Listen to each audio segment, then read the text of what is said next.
You are listening to Azure DevOps Demystified, a practical guide to streamlined software delivery. Like and subscribe to keep up to date on our latest audiobooks. Azure DevOps Demystified, a practical guide to streamlined software delivery.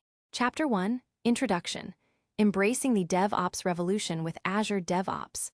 The world of software development is in constant motion, driven by an insatiable demand for faster releases, richer features, and seamless user experiences. Yet, traditional approaches to building and deploying software often struggle to keep pace. Development teams might churn out fantastic code, but then find themselves waiting weeks or even months for the operations team to manually deploy it.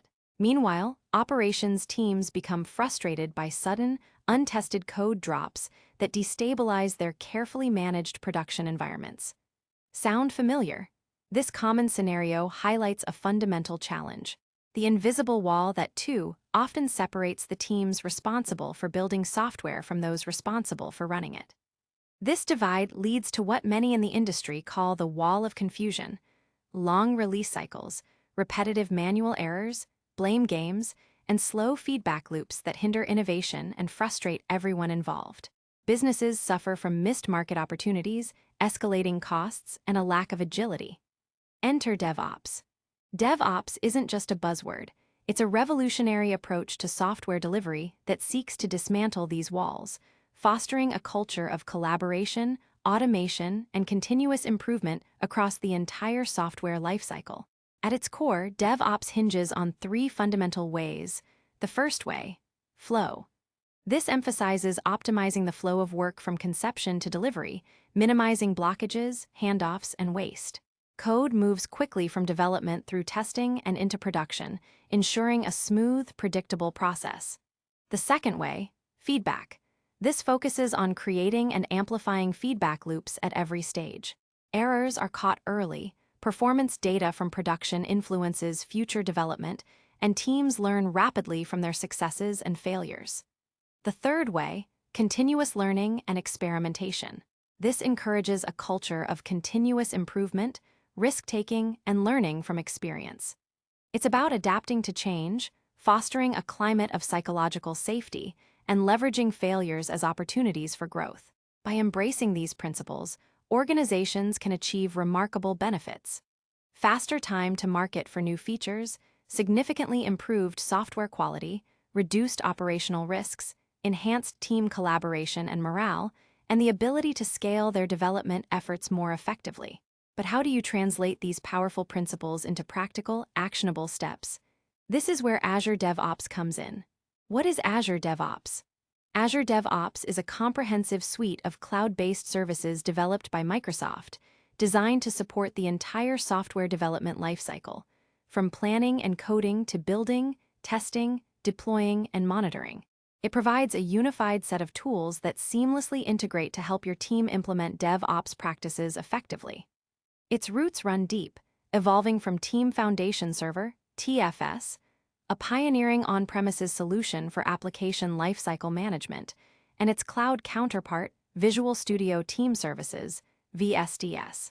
Today, Azure DevOps stands as a modern, robust, and highly scalable platform that includes 5 core services that work cohesively. Azure Boards, for agile planning, tracking work, user stories, features, bugs, and visualizing progress using Scrum, Kanban, and dashboards. Azure Repos provides highly scalable private Git repositories and support for Team Foundation Version Control, or TFVC, for source code management, code reviews, and branching strategies. Azure Pipelines, a powerful, language-agnostic automation service for continuous integration, CI, and continuous delivery, CD, enabling automated builds, tests, and deployments to various environments. Azure Test Plans offers integrated tools for planning, executing, and tracking manual and automated tests across your projects, ensuring quality throughout the pipeline. Azure Artifacts, a versatile package management service that allows teams to create, host, and share various package types: NuGet, NPM, Maven, Python, universal packages, managing dependencies and fostering code reuse. The key advantage of Azure DevOps is its integrated nature. Instead of piecing together disparate tools for each phase of development, you get a single platform where all processes are connected, visible, and traceable. A bug reported in test plans can be directly linked to a work item in Boards, which can be linked to a code change in Repos, which was deployed via pipeline. This end-to-end traceability is invaluable for compliance, debugging, and understanding the complete history of any change. While this book primarily focuses on Azure DevOps Services, the cloud-based offering, there is also Azure DevOps Server, an on-premises version for organizations with specific privacy or infrastructure requirements. Setting up your Azure DevOps organization and project. To embark on your Azure DevOps journey, the first step is to set up your organization and your initial project. Think of an organization as the top-level container for your company or large division, holding all your projects, users, and billing information. Projects nested within organizations are where your actual development efforts, your code, pipelines, and work items, reside. Here's a step-by-step guide to get you started. Create your Azure DevOps organization. Open your web browser and navigate to dev.azure.com. If you don't have an Azure account or Microsoft account, you'll be prompted to create one. Once logged in, you'll be guided through creating your new organization. You'll typically choose a name for your organization, e.g., My Company DevOps. This name forms part of your unique URL, e.g., dev.azure.com/mycompanydevops. You'll also select a geographic region where your data will be stored, usually choosing one closest to your users for optimal performance and to comply with data residency regulations. Create your first project. After your organization is created, you'll be prompted to create your first project. Here, you'll define project name, a descriptive name for your software project, e.g., online store, internal dashboard, visibility. Whether the project is public, anyone can view it, or private, only invited members can access it. For most internal business applications, private is the default and recommended choice. Work item process. This determines the template for managing work items and agile processes within your project. Agile, a flexible process focusing on user stories and broader agile concepts. Scrum, tailored for teams practicing Scrum, with specific work item types like product backlog items and sprints. CMMI, suited for more formal, process-driven environments, often used in large enterprises with strict auditing needs. Basic, a simplified process for very small teams or highly experimental projects. For most teams starting out, Agile or Scrum are excellent choices, providing a solid foundation for modern software development. Don't worry too much about making the perfect choice now. While changing processes later is possible, it involves some migration effort. Version control, you'll choose between Git and Team Foundation Version Control, TFVC. Git is the modern distributed version control system and the industry standard. It's highly recommended for new projects due to its flexibility, support for offline work, and robust branching and merging capabilities. This book will primarily focus on Git. Once your project is created, you'll land on its overview page, ready to begin setting up your team, adding code, and building your pipelines. A tour of the Azure DevOps interface. Navigating Azure DevOps for the first time might seem a little daunting given its wealth of features, but its design is intuitive once you understand the core layout. When you log into your organization and select a project, you'll typically see a left-hand navigation pane. This pane is your main gateway to accessing the different services within your chosen project. Boards. Here you'll find backlogs, sprints, queries, and dashboards for planning and tracking work. Repos. This section contains your Git repositories, where you manage your source code, branches, commits, and pull requests. Pipelines. Your hub for continuous integration and continuous delivery. This is where you configure, build, and release definitions, view run history, and manage deployment environments. Test Plans. Your centralized test management solution, allowing you to create, execute, and track manual and automated tests. Artifacts. Manage your package feeds for various programming languages and universal packages here. At the very bottom of this left-hand menu, you'll usually find two important links: project settings and organization settings.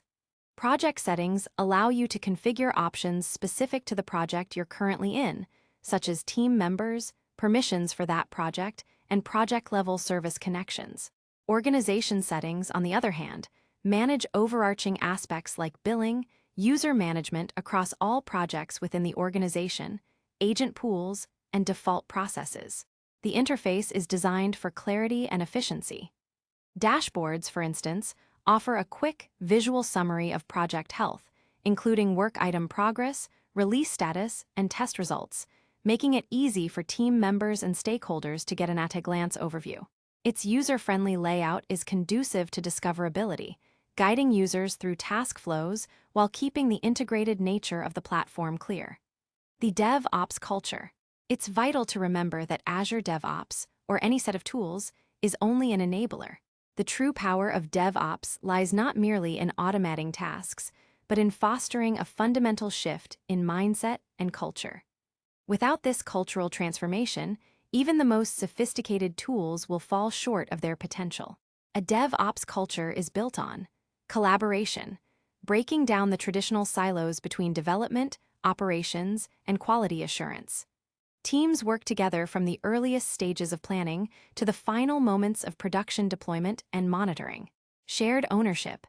Developers don't just throw code over the wall to operations, they take responsibility for how their code performs in production. Operations teams understand the development process, providing feedback early. Both share accountability for the software's success throughout its lifecycle. Feedback loops, rapidly sharing information and learning from every stage. This means quick test results, immediate notifications of build failures, and actionable insights from production monitoring feeding directly back into planning and development. Blameless postmortems. When incidents occur, the focus shifts from finding fault to understanding root causes within the system and processes. This encourages learning and continuous improvement without the fear of punishment. Experimentation and continuous learning. Embracing a growth mindset where trying new approaches, even if they sometimes fail, is seen as a path to innovation. Teams regularly reflect on their processes and seek ways to improve. Consider the anecdote of TechCo, a medium-sized software company that invested heavily in automation tools, including an early version of Azure pipelines. Their developers were pushing code faster, and automated tests were running. Yet their release cadence didn't significantly improve, and production issues persisted. Their problem wasn't the tools, it was the wall of confusion. Development and operations teams still communicated primarily through tickets, and operations felt burdened by what they perceived as rushed code from development. Only after senior leadership initiated workshops, cross-team training, and mandated weekly shared sprint reviews did the culture begin to shift.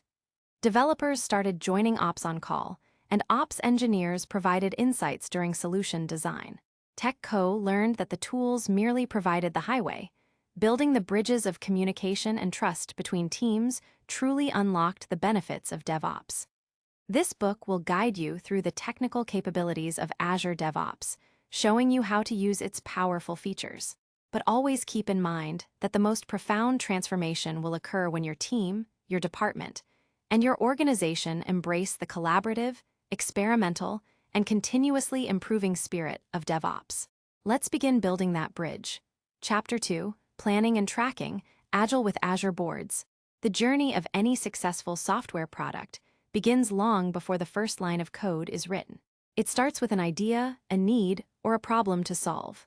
Transforming these abstract concepts into tangible software requires meticulous planning, effective tracking, and constant adaptation. This is the realm of agile methodologies, and within Azure DevOps, this power is harnessed through Azure Boards. Azure Boards provides a robust set of tools for managing your project backlog, planning sprints, visualizing workflow with Kanban boards, and tracking the progress of your entire team. It acts as the central truth for your project's work, fostering transparency and ensuring everyone is aligned on what needs to be built and why. Understanding work items. At the heart of Azure Boards is the concept of a work item. A work item is simply a unit of work that you want to track. It could be a new feature, a bug, a task, or a user story. Azure Boards supports a hierarchical structure for work items, allowing you to break down large initiatives into manageable chunks. Epics, these represent large, strategic business initiatives or significant sets of features. An epic might span multiple teams and often lasts several months or even longer. For example, improve customer onboarding experience could be an epic. Features. A feature is a distinct, deliverable piece of functionality that provides value to the customer. It typically encompasses several user stories and contributes directly to an epic. User self-registration might be a feature under our Improve Customer Onboarding Experience epic. User stories or product backlog items PBIs. These are small, valuable pieces of functionality described from the perspective of the end user. They answer 3 key questions. As a type of user, I want some goal, so that's some reason benefit. For instance, as a new user, I want to create an account using my email address so that I can access personalized content. A feature like user self-registration would be composed of several user stories.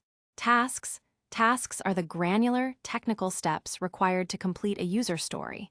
They are typically assigned to individual team members and can be completed within a day or 2. Examples for the user story above might include: develop email input field, implement password hashing logic, or write unit tests for registration API. Bugs. These represent defects or problems found in the software that need fixing. Bugs can be linked directly to the work item they originated from, e.g., a specific user story, providing crucial traceability. Every work item has standard fields such as a title, description, state, e.g., new, active, resolved, closed, assigned to the team member responsible. Area path for organizing work by functional area or team, and iteration path for assigning work to a specific sprint iteration. As work progresses, the state of the work item changes, providing a visual cue of its current status. For example, imagine a new user authentication feature you need to build. In Azure Boards, this would likely start as a feature. Underneath it, you might identify several user stories, such as a user, I want to log in with my credentials, and as a user, I want to reset my password.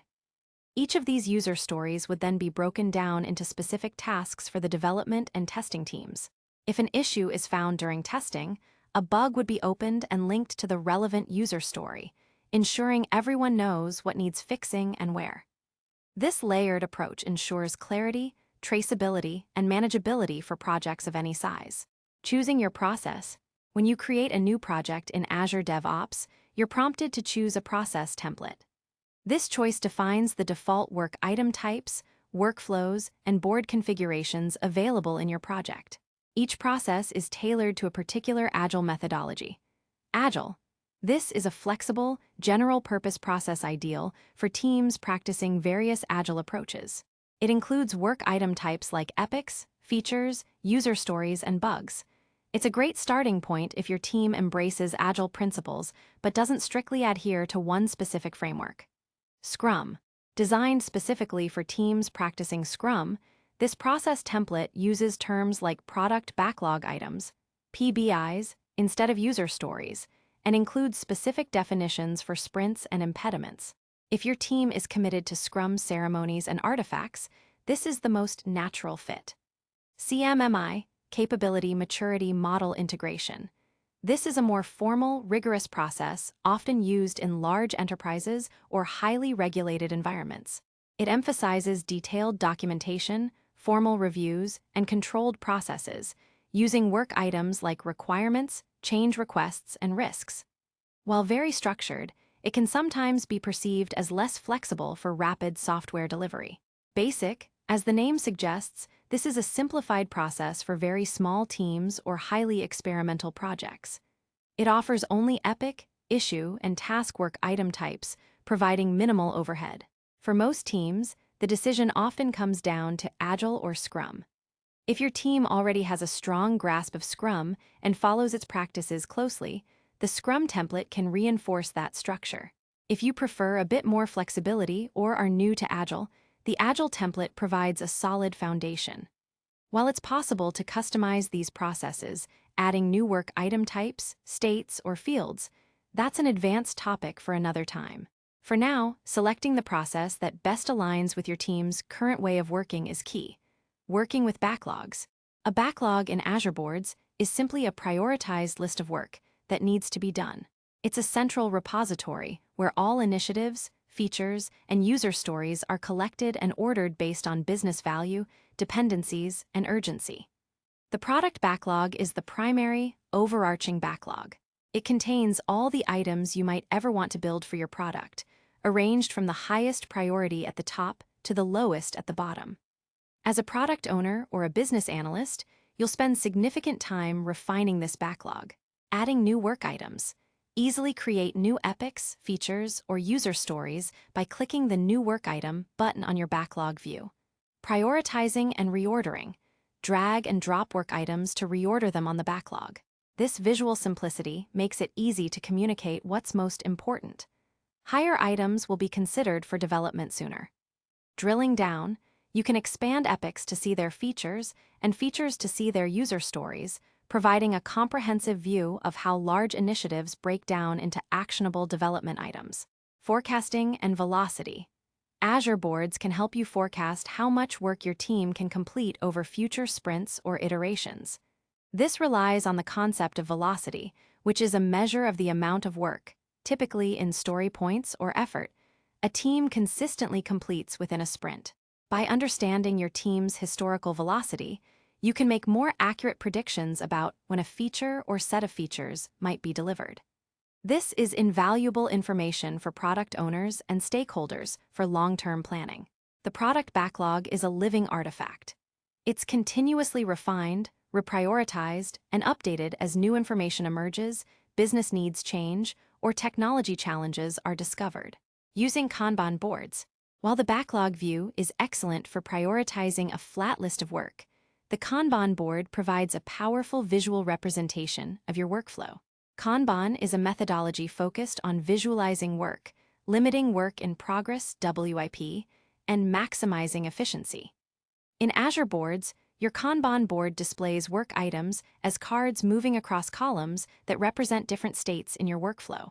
Common columns might be new, active, resolved, and closed, but you can customize these to match your team's specific process, such as ready for review, in testing, or awaiting deployment.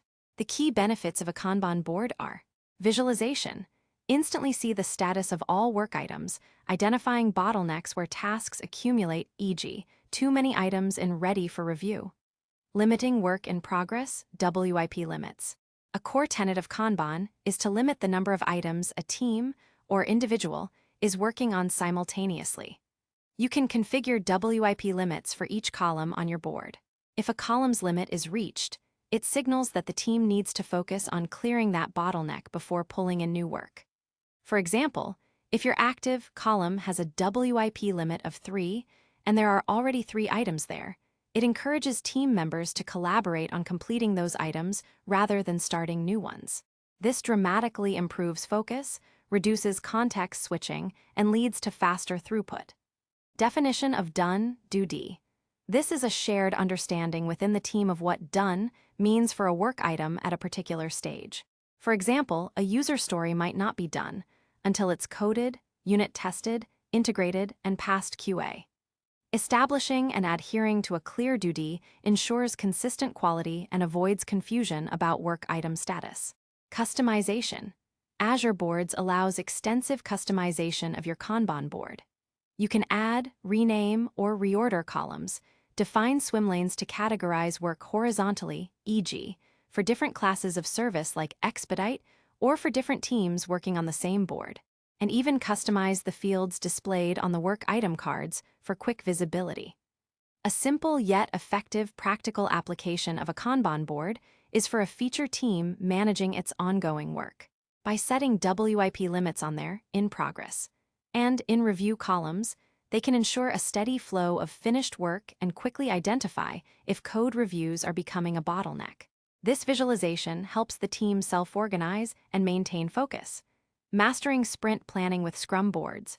For teams that strictly adhere to the Scrum framework, Azure Boards offers dedicated features for sprint planning and execution. In Scrum, work is organized into fixed-length time boxes called iterations or sprints, typically lasting 1 to 4 weeks. Defining and managing iterations. You begin by defining your sprints within Azure Boards, setting their start and end dates. This creates a clear timeline for your development cycles. Sprint planning. At the start of each sprint, the team conducts a sprint planning meeting. During this meeting, a subset of high-priority product backlog items is pulled from the product backlog into the sprint backlog. This represents the work the team commits to complete within that specific sprint. Capacity planning.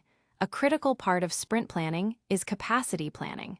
This involves understanding how much work your team can realistically take on during the sprint. You factor in team member availability, e.g., holidays, training, pre-planned meetings, historical velocity, and any known impediments.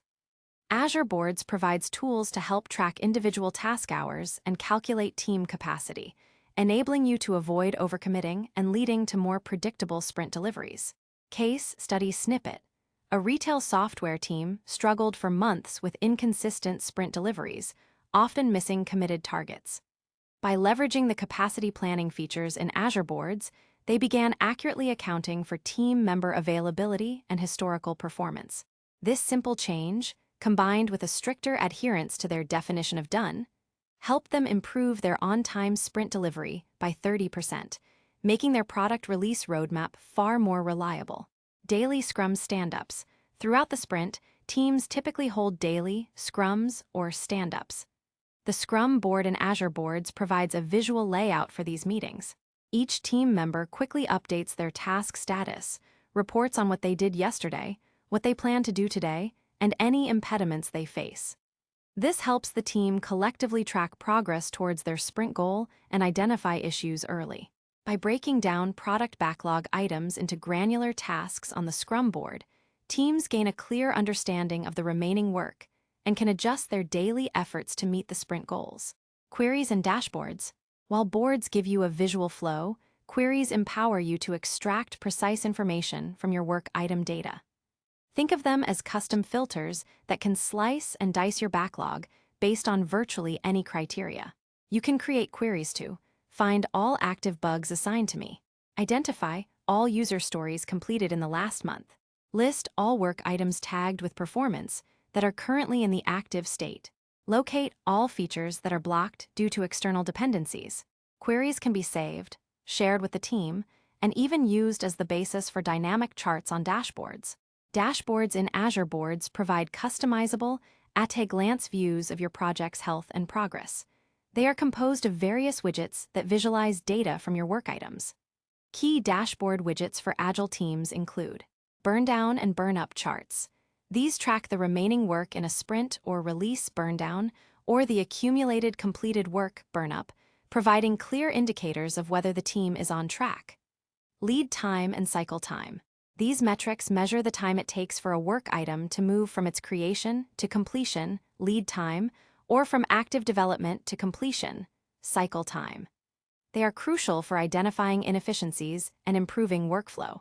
Work item charts, visual representations of work items by state, assignment, type, or priority. Query results, display a list of work items from a specific query directly on the dashboard.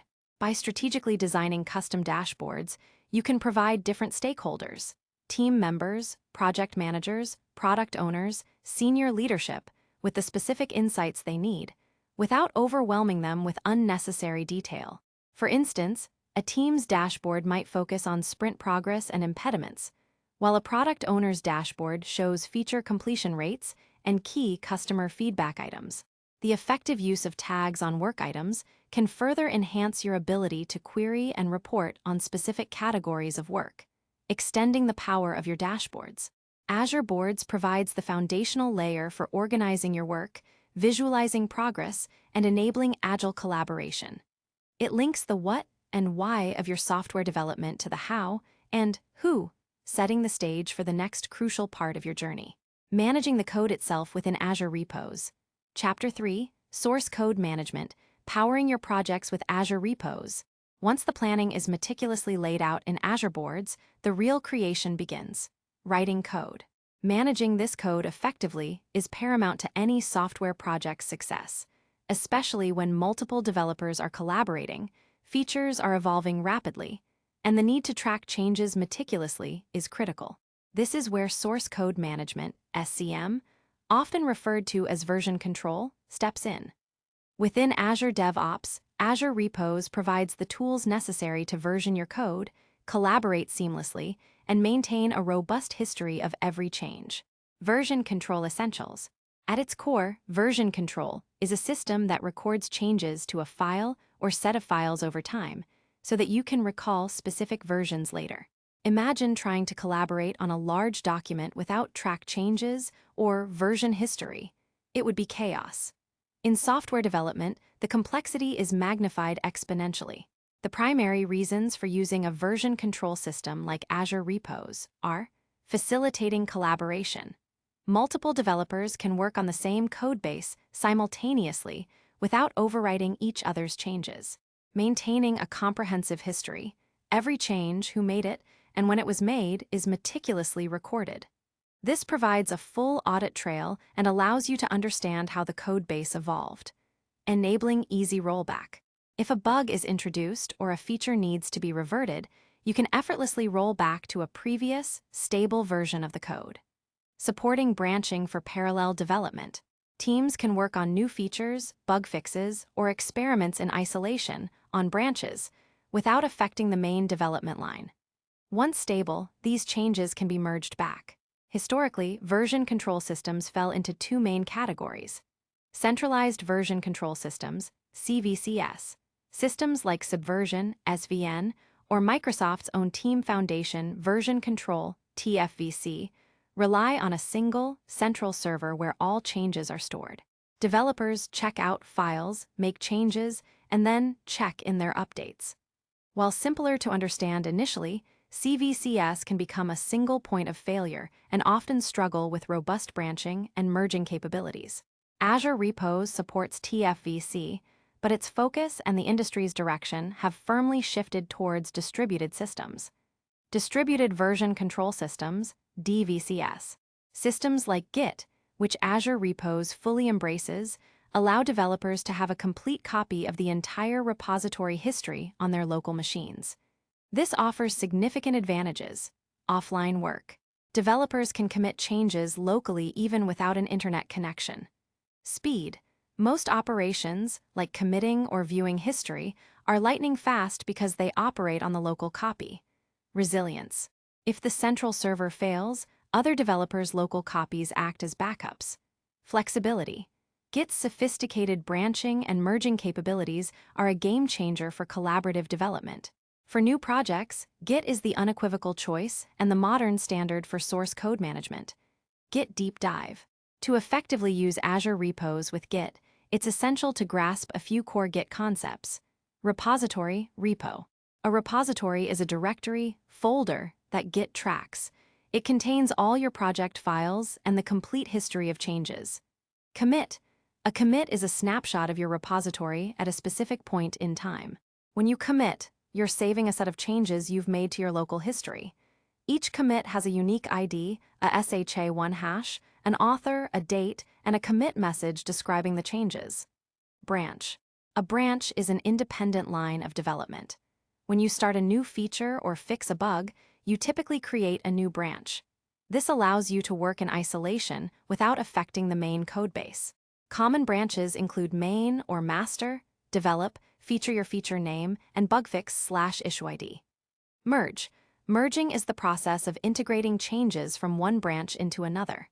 For instance, when a feature is complete on its dedicated branch, you'll merge its changes into main. Pull. When you pull from a remote repository, you're fetching the latest changes from the remote and then merging them into your current local branch. This keeps your local copy up to date with changes made by others. Push. When you push, you're uploading your local commits to a remote repository, like Azure Repos, making your changes available to others. Fetch. This command downloads changes from a remote repository, but doesn't automatically merge them into your current branch. It allows you to review changes before integrating them. Staging area, index. Before you commit changes, you stage them. The staging area is an intermediate buffer where you select which specific changes will be included in your next commit. This gives you fine-grained control over what goes into each snapshot. Essential Git commands and their conceptual meaning. Git init initializes a new Git repository in your current directory. Git add file/git add stages specific a file or all modified files for the next commit. Git commit m, your commit message, records the staged changes as a new commit in your local history. Git status shows the state of your working directory and staging area, indicating which files are modified, staged, or untracked. Git log displays the commit history of your current branch. Git branch name creates a new branch. Git checkout branch name switches to an existing branch. In newer Git versions, Git switch is often preferred for branching. Git merge branch from merges changes from the specified branch into your current branch. Git pull remote branch fetches and merges changes from a remote branch. Git push remote branch pushes your local commits to a remote branch. Git clone repo URL creates a local copy of a remote repository. Practical exercise. To solidify this, imagine you've created a new project in Azure DevOps. In your command line, navigate to an empty folder. Run git clone your Azure Repo URL. This copies the remote repository to your local machine.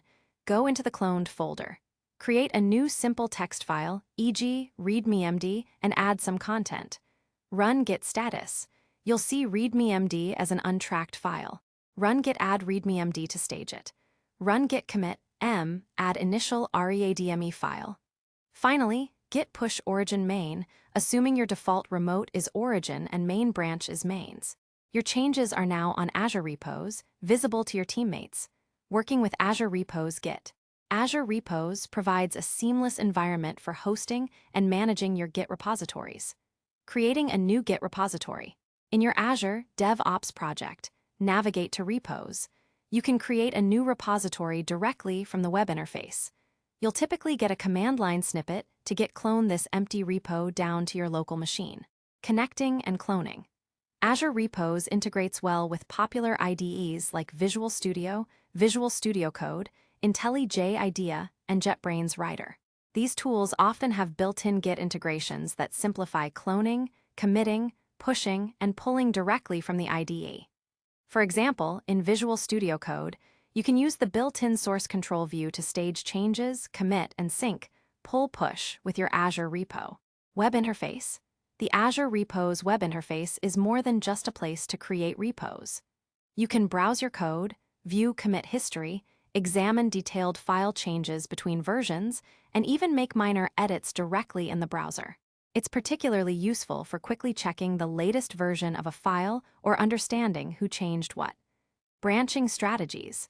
The way a team uses branches is critical for managing complexity and ensuring code quality. While Git offers immense flexibility, establishing a clear branching strategy provides structure. Main trunk-based development.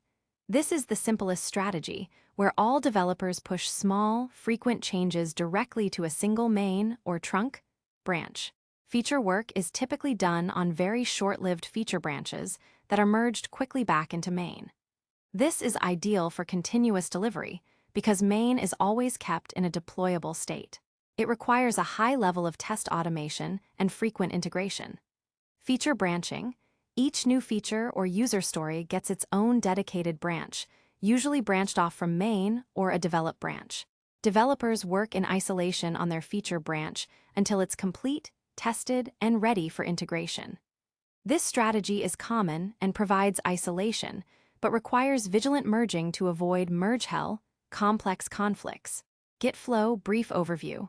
A more robust and complex strategy for larger projects, especially those with distinct release cycles.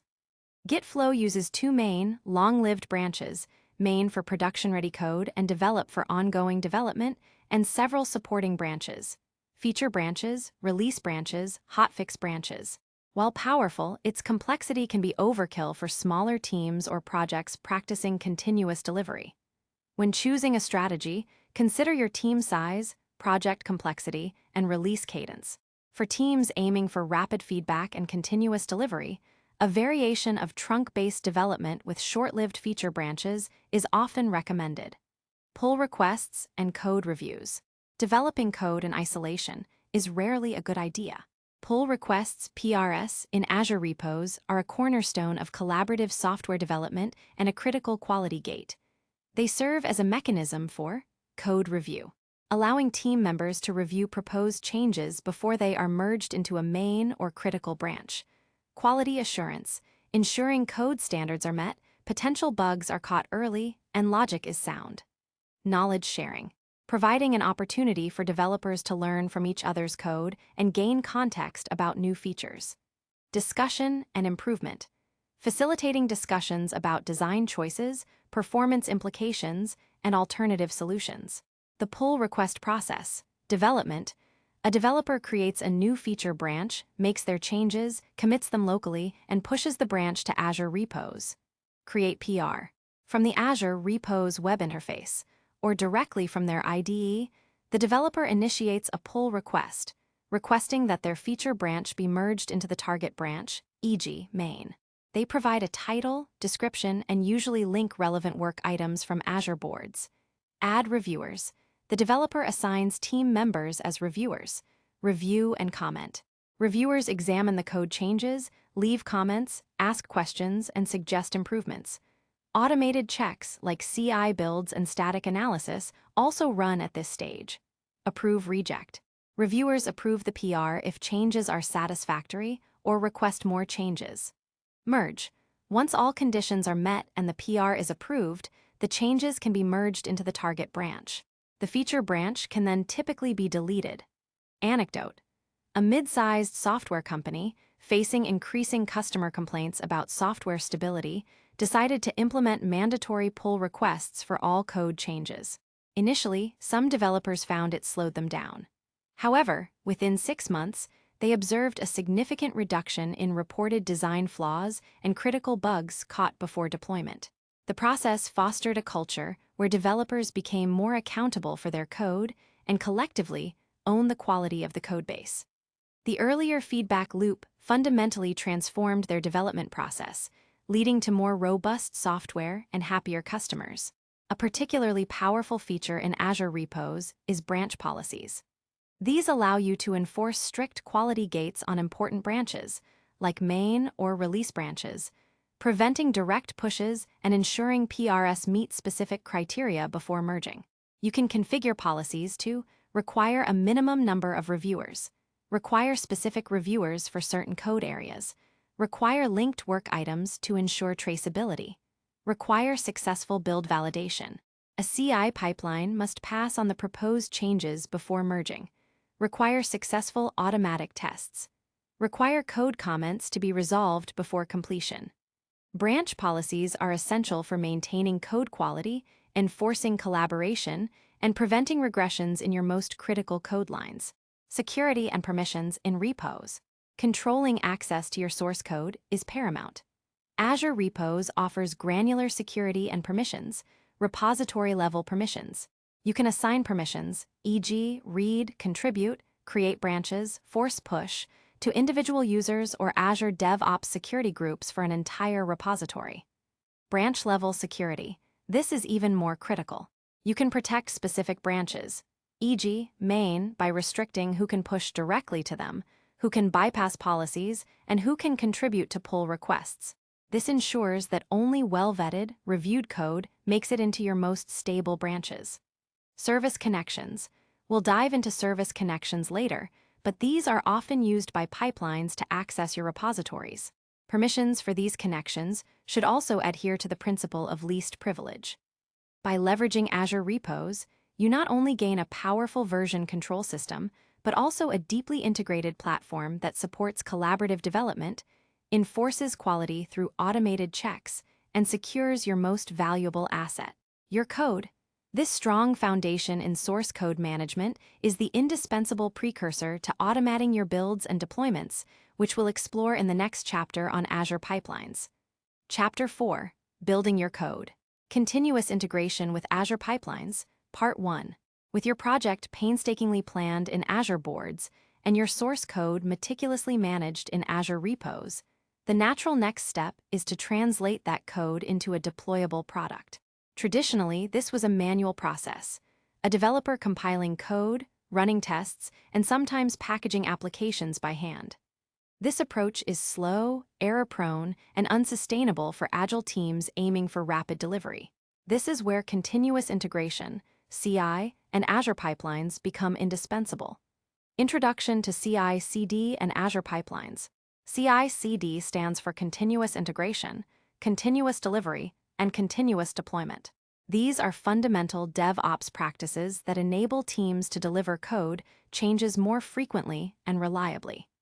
Continuous integration, CI. This practice involves developers integrating their code into a shared repository frequently, typically several times a day.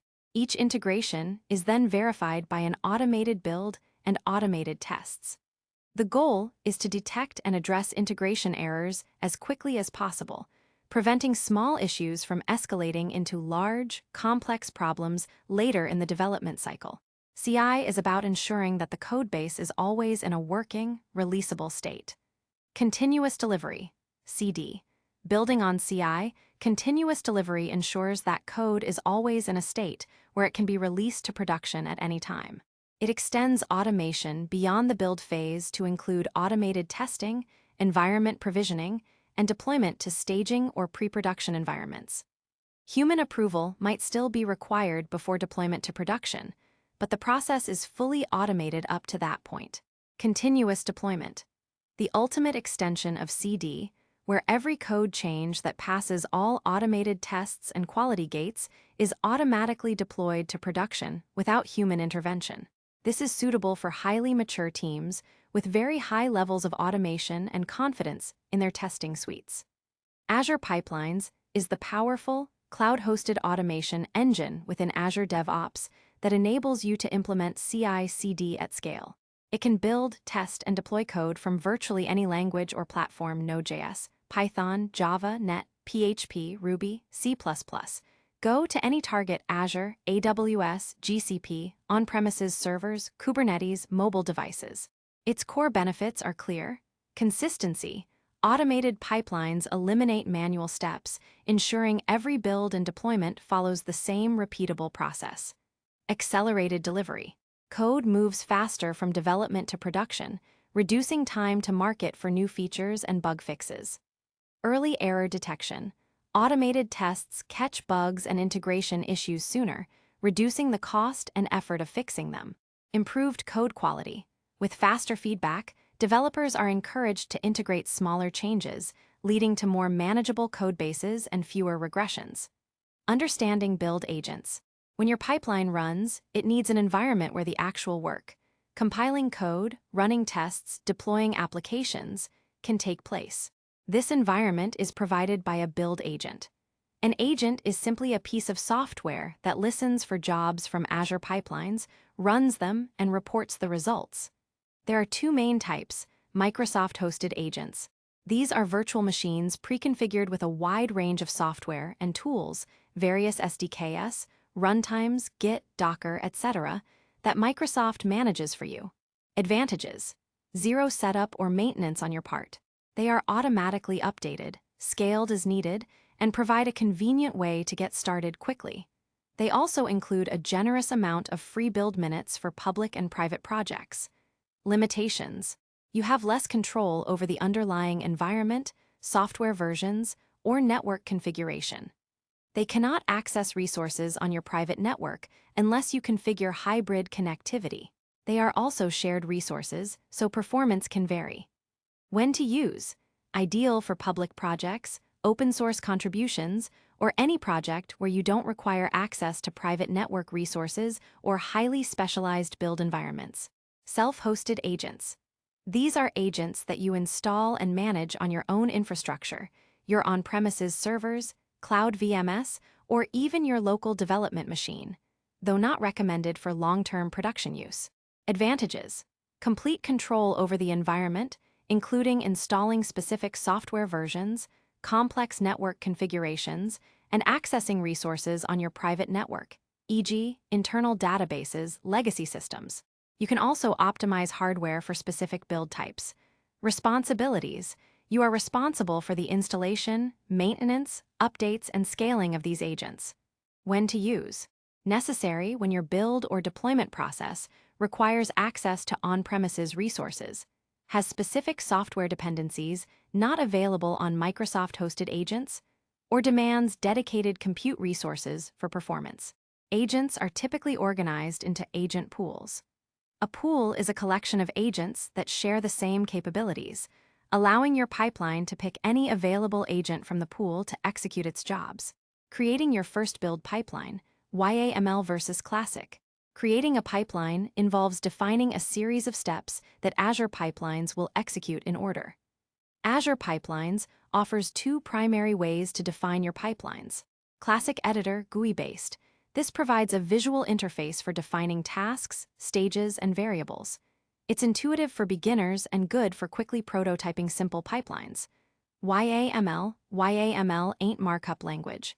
This is a text-based format where your pipeline definition is stored as a YAML file directly in your Git repository. This is the recommended and modern approach for defining pipelines. While we'll briefly touch upon both, this book strongly advocates for YAML pipelines due to their significant advantages. Version control. The pipeline definition lives alongside your code in your Git repository, meaning changes to the pipeline are versioned, reviewed, and auditable just like source code. Consistency. You can easily copy and reuse pipeline definitions across projects or within the same project. Transparency. Anyone with access to the repository can see how the pipeline works. Portability. YAML definitions are generally more portable and easier to read or share than GUI configurations. Let's walk through a simple Hello World example using YAML. Imagine you have a basic Net Console application in your Azure Repo and you want to build it. Your project structure might look like this. Your project, your app CSprod, a program CS, Azure Pipeline XAML. Here's what your Azure Pipeline XAML might contain. Trigger the pipeline on pushes to the main branch. Trigger, main. Use a Microsoft-hosted agent. Pool, VM image. Windows latest hash or Ubuntu latest for Linux. Define the steps to execute. Steps is script. Echo hello Azure Pipelines. Display name, display a greeting. Task.NET Core CLI at 2. Inputs command, build. Projects/csprod. Display name, build net project. Breaking down the YAML, trigger. Main, this tells Azure Pipelines to automatically run this pipeline whenever a change is pushed to the main branch. Pool, VM image. Windows latest, this specifies that the pipeline should run on a Microsoft-hosted agent using the latest Windows image. You could specify Ubuntu latest for a Linux agent. Steps, this section defines the sequential actions the pipeline will take.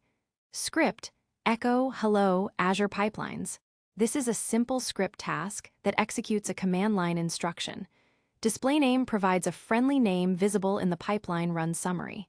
Task.NET Core CLI at 2. This is a predefined task from the Azure Pipelines task library. At 2 indicates version 2 of the task. This specific task is designed to interact with the .NET Core CLI. Inputs. These are parameters specific to the .NET Core CLI at 2 task. Here, we're telling it to execute the build command on all files ending with csprod, which is a wildcard for our project file.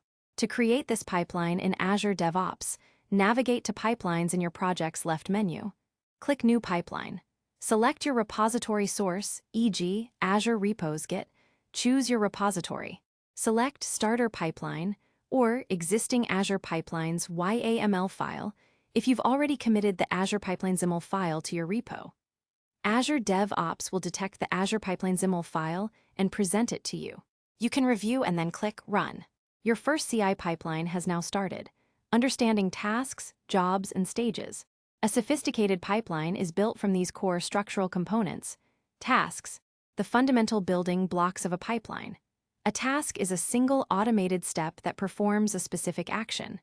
Examples include .NET Core CLI at 2, for net operations, build, test, publish, npm at 1, to install Node.js packages or run scripts, cmd line at 2, to execute arbitrary command line scripts, PowerShell at 2, to run PowerShell scripts, copy files at 2, to copy files from one location to another, publish build artifacts at 1. to make build outputs available for later stages or other pipelines. The Azure Pipelines task library is extensive, covering everything from compiling code to deploying to cloud services, running tests, and managing secrets. Jobs. A job is a sequential set of tasks that runs on a specific agent. Think of a job as a unit of work that needs a single execution environment. A pipeline can have multiple jobs, and these jobs can run in parallel or sequentially.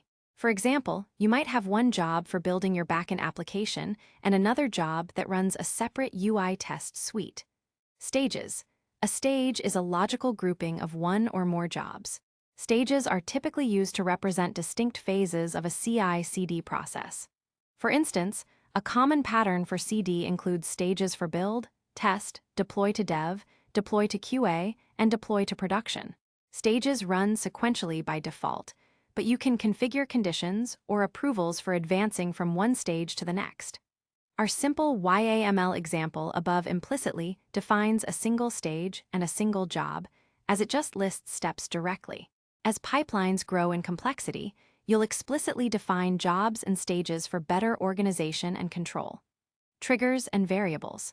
Azure Pipelines provides powerful mechanisms for controlling when pipelines run and for making them flexible.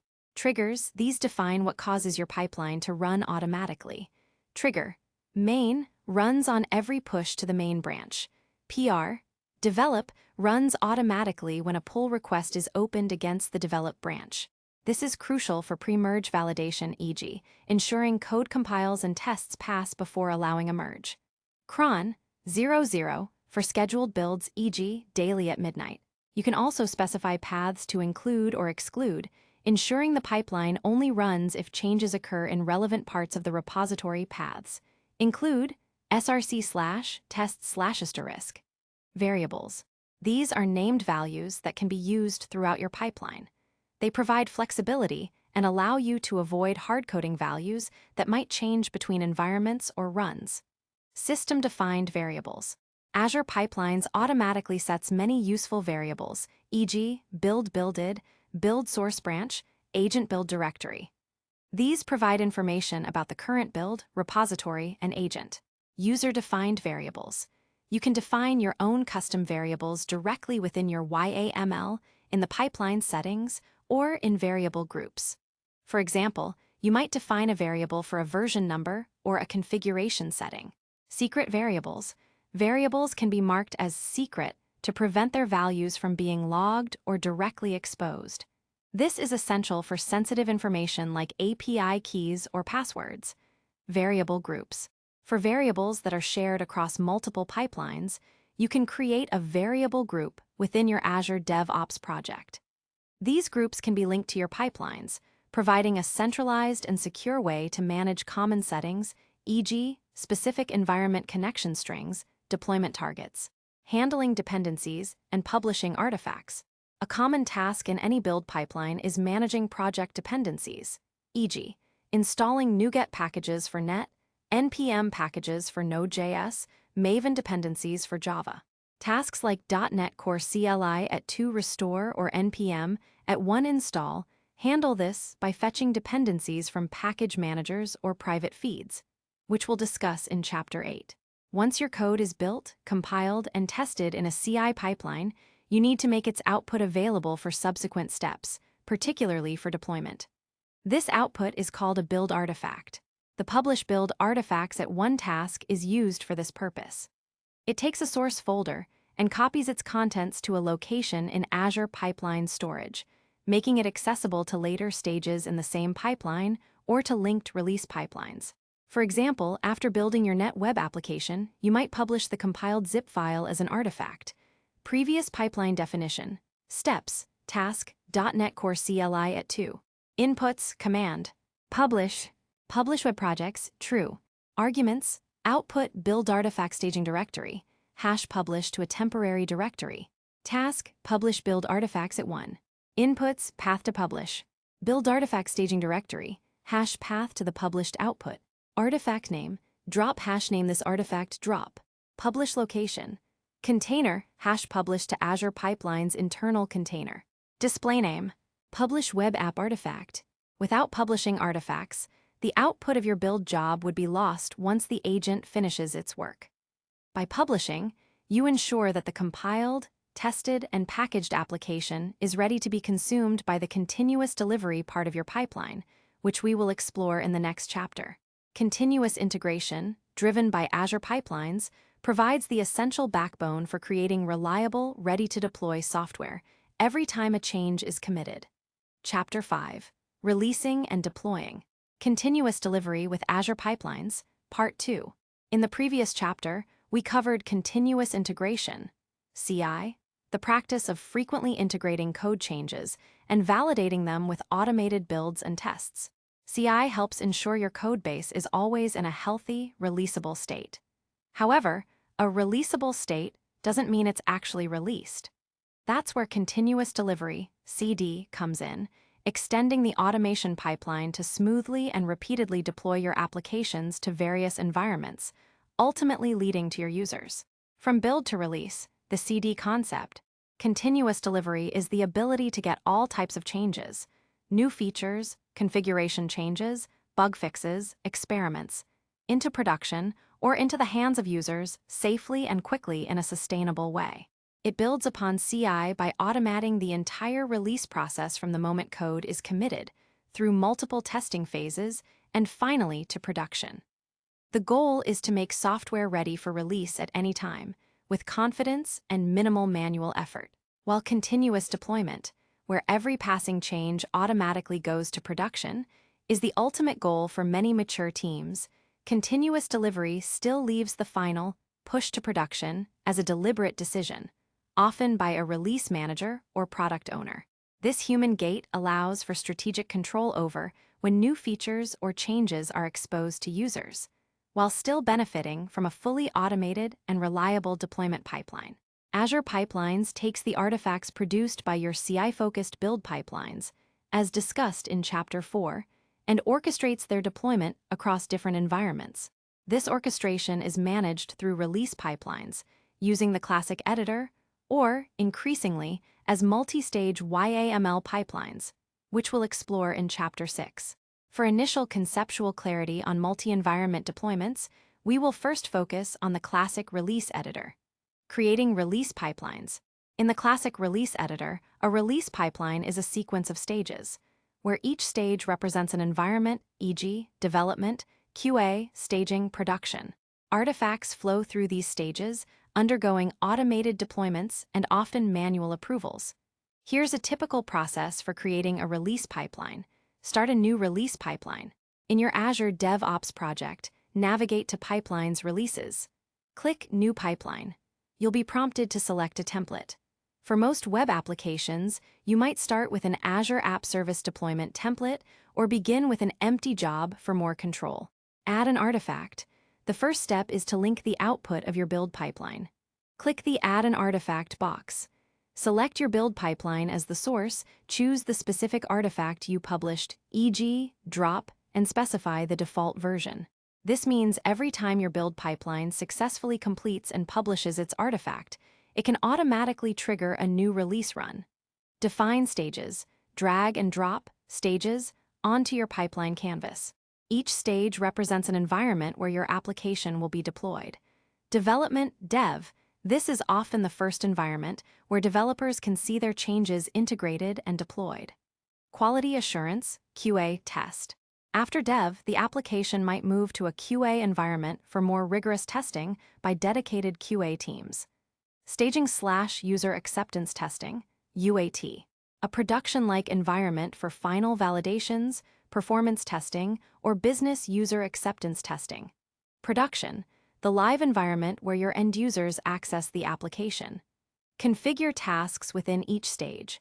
Inside each stage, you'll define the agent job, which contains the specific tasks to deploy your application. These tasks are similar to those in build pipelines, but are focused on deployment. Common deployment tasks include Azure App Service Deploy, to deploy web applications to Azure App Services. Azure PowerShell/Azure CLI, to execute custom scripts for infrastructure changes, database migrations, or complex deployments. Copy files to remote machine, for traditional server deployments. Database deployment tasks for updating databases. Implement pre-deployment and post-deployment approvals and gates. This is a crucial aspect of CD. Pre-deployment approvals. Prevent a stage from starting until specific users or groups approve it.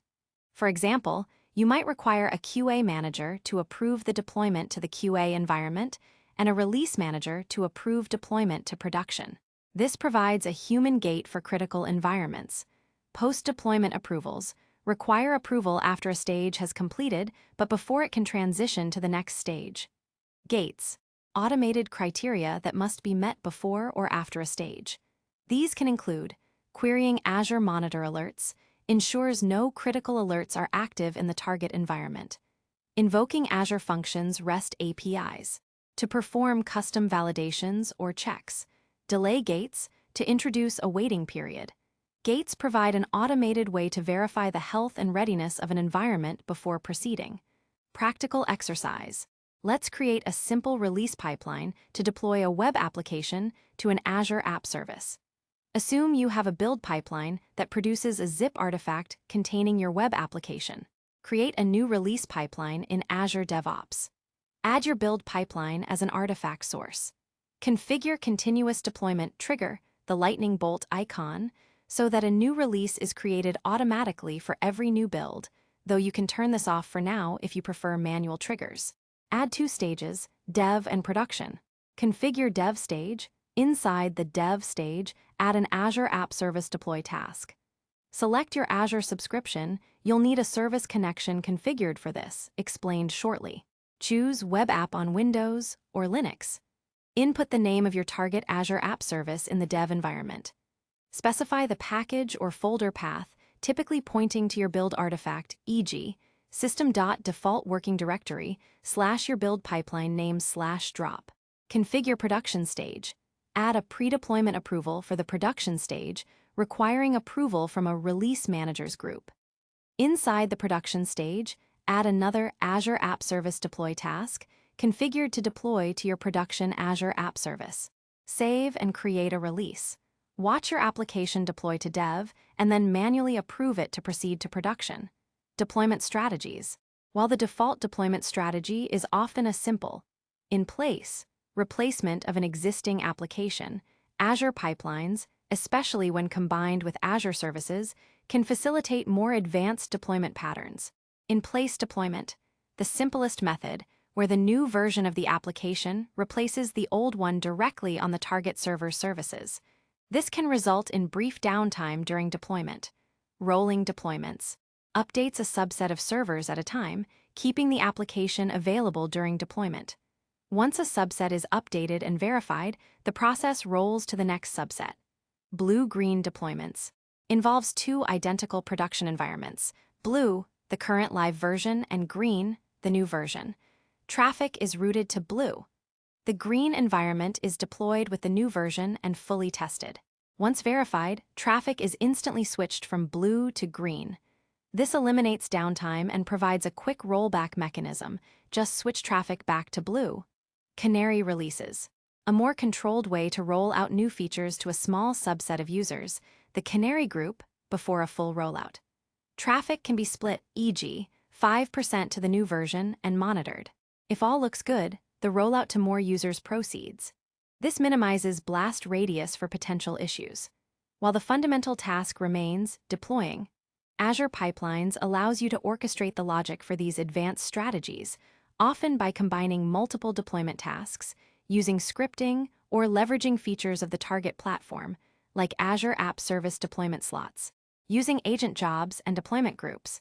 Within a stage, the deployment activities are organized into agent jobs. An agent job runs on a specific agent and contains a sequence of tasks that perform the deployment steps. For scenarios where you need to deploy to a group of physical machines or virtual machines, deployment groups in Azure Pipelines are invaluable.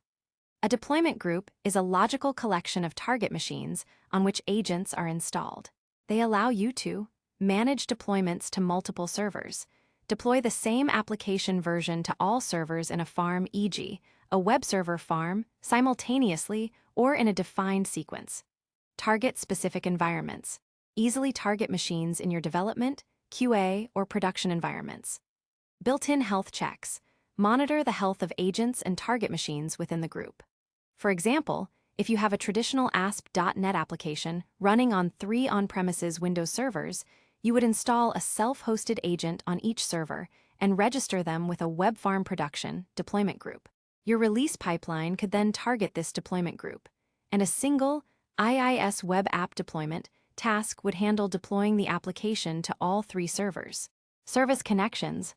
One of the most critical components for secure and effective deployments is the service connection. A service connection is a named connection string that securely stores credentials and configuration details needed for Azure DevOps to connect to external services or platforms. Common types of service connections include Azure Resource Manager, used to connect to your Azure subscriptions.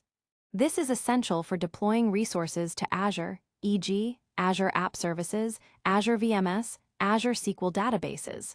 Generic HTTPS, for connecting to any REST API endpoint that requires basic authentication or API keys. GitHub/Bitbucket, for repositories hosted outside Azure Repos. Kubernetes, for deploying to Kubernetes clusters. Oz, for connecting to Amazon Web Services accounts. Docker Registry, for connecting to container registries like Docker Hub or Azure Container Registry. Creating an Azure Resource Manager service connection. Best practice. The most secure way to set up an Azure Resource Manager connection is using a service principal. A service principal is an identity created in Azure Active Directory, Azure AD, that applications, services, and automation tools, like Azure Pipelines, can use to access specific Azure resources. It's essentially a service identity rather than a user identity. In your Azure DevOps project, navigate to Project Settings Service Connections. Click New Service Connection.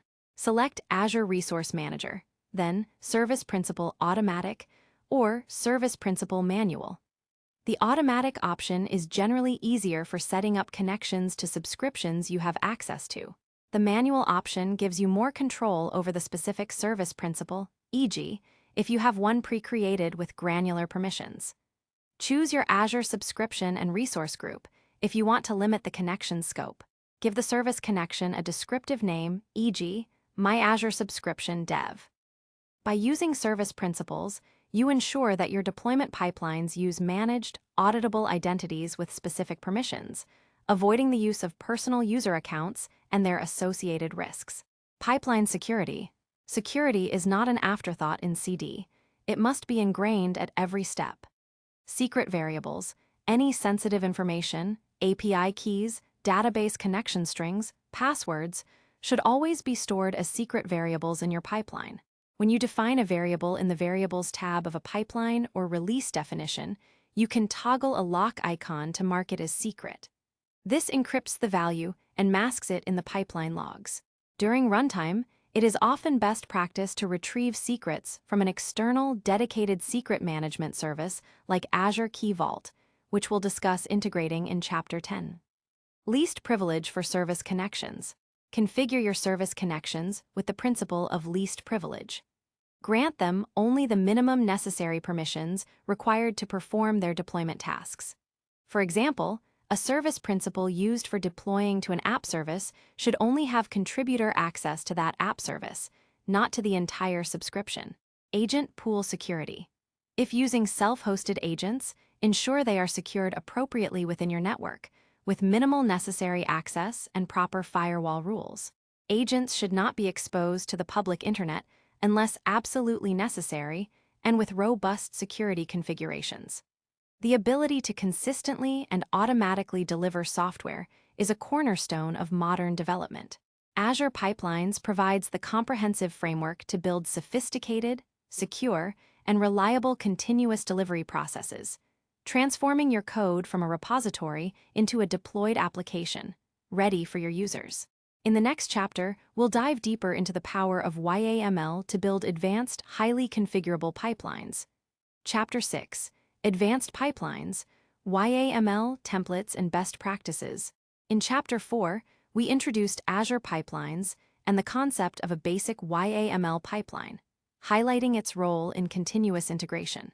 Chapter 5 then extended this to continuous delivery, focusing on the multi-stage deployment capabilities. Now, it's time to unleash the full potential of Azure pipelines, delving deeper into advanced YAML capabilities, the power of templates for reusability, and essential best practices for building robust and maintainable CI/CD workflows. YAML pipelines dissected. While a simple trigger, pool, and steps section gets you started, advanced YAML includes features that make your pipelines dynamic, conditional, and highly configurable. Parameters.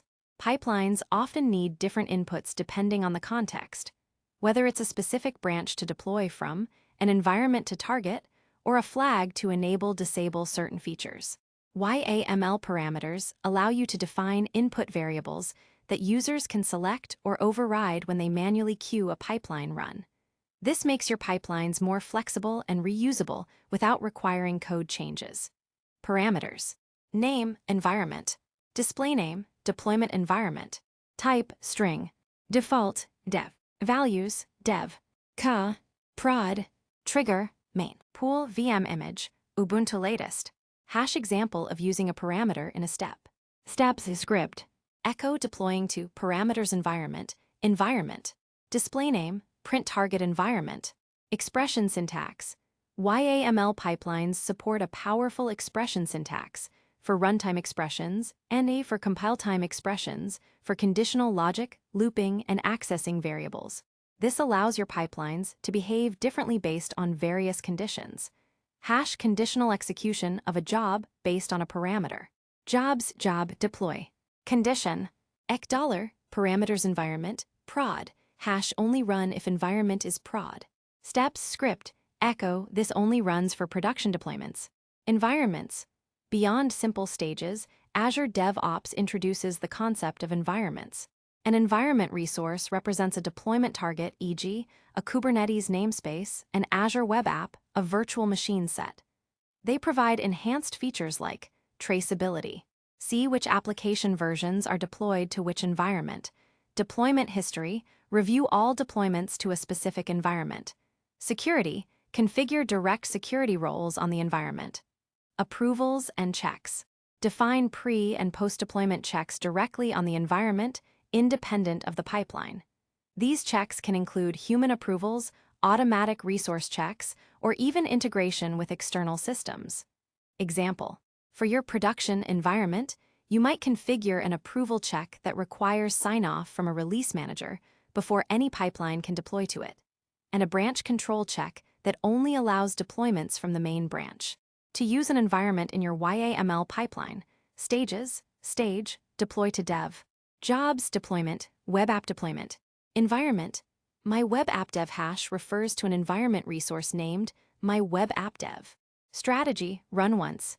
Deploy steps, task, Azure Web App at 1. Inputs, Azure subscription, my subscription. App name, my dev web app. Package, build artifact staging directory, /my web app zip. Stage, deploy to prod. Depends on. Deploy to dev hash ensures dev must complete first. Jobs deployment, web app deployment. Environment. My web app prod hash refers to an environment resource named my web app prod. Strategy, run once, deploy steps, task. Azure Web App at 1. Inputs, Azure subscription, my subscription. App name, my prod web app. Package, build artifact staging directory, /my web app zip. This example demonstrates a multi-stage YAML pipeline that deploys to separate dev and prod environments, each potentially having its own predefined security or approval checks. Pipeline templates. As your pipelines grow in number and complexity, you'll inevitably find common patterns or sequences of tasks that are repeated across multiple pipelines. This is where pipeline templates become a lifesaver. Templates promote reusability. Write a common build or deployment pattern once and reuse it across many pipelines. Consistency. Ensure all your pipelines follow the same standards and best practices. Maintainability. Update a single template, and all pipelines using it will automatically get the update. This simplifies maintenance and adherence to organizational policies. Reduce duplication. Avoid copy-pasting large blocks of YAML code. You can create different types of templates, step templates for a reusable sequence of individual tasks, job templates for a reusable job definition, a sequence of steps running on an agent, stage templates for a reusable stage definition, a sequence of jobs. How to create and consume YAML templates. Create the template file. In your repository, perhaps in a dedicated Pipelines Templates folder, create a YAML file for your template. Example template /built-in testiml, a step template. Hash template /built-in testiml. Parameters, name, project path. Type, string. Default /csproj. Steps, task, .NET Core CLI at 2. Display name. Restore NuGet packages. Inputs command, restore. Projects, parameters. Project path. Task, .NET Core CLI at 2. Display name, build project. Inputs command, build. Projects, parameters. Project path. Arguments, configuration, build configuration. Task, .NET Core CLI at 2. Display name, run tests. Inputs command, test. Projects, parameters. Project path. Arguments, configuration, build configuration. Consume the template in your main pipeline. In your Azure Pipeline XML, use the template keyword. Hash Azure Pipeline XML. Trigger, main. Pool A. VM image, Windows latest. Variables, build configuration. Release. Steps, template. Template /built-in testiml itself hash itself refers to the current repository. Parameters, project path. src /myappcsproj hash pass a value to the template parameter. Task, publish build artifacts at 1.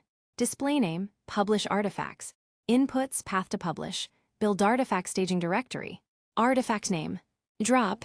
This example shows how a common build and test sequence is encapsulated in a reusable template, simplifying the main pipeline definition. You can also specify different repositories for templates using a resource definition, allowing shared templates across multiple product repositories. Test automation in pipelines. Automated testing is the backbone of reliable CI/CD. Integrating your tests directly into your pipelines ensures that every code change is thoroughly validated. Running various test types.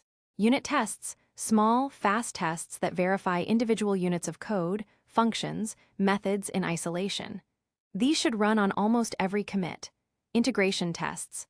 Verify the interaction between different parts of your system or with external services, databases, APIs. UI acceptance tests. Automated tests that simulate user interactions with a graphical interface. These tend to be slower and more brittle but provide end-to-end validation. Executing tests. Most build tools have commands to run tests: .NET Test, npm test, Maven test.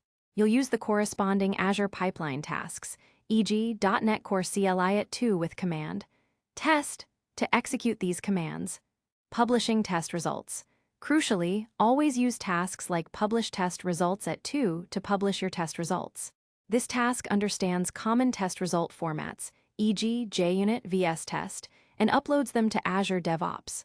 This allows you to see test summaries, pass-fail count directly in your pipeline run, track test trends over time, view detailed test reports, including specific test failures, link test failures back to code changes and work items. Quality gates. Most importantly, configure your pipelines to automatically fail if any required tests do not pass. This establishes a quality gate, preventing faulty code from progressing further down the pipeline. Artifacts and package management in pipelines. As touched upon in Chapter 4, managing artifacts and packages is vital for the smooth flow of your pipeline. Publishing build artifacts. After your application is built and tested, the resulting deployable package, e.g., a compiled zip file, a Docker image, and installer, needs to be passed to subsequent stages. The publish build artifacts at one task does this, placing the artifact in Azure Pipeline's internal storage.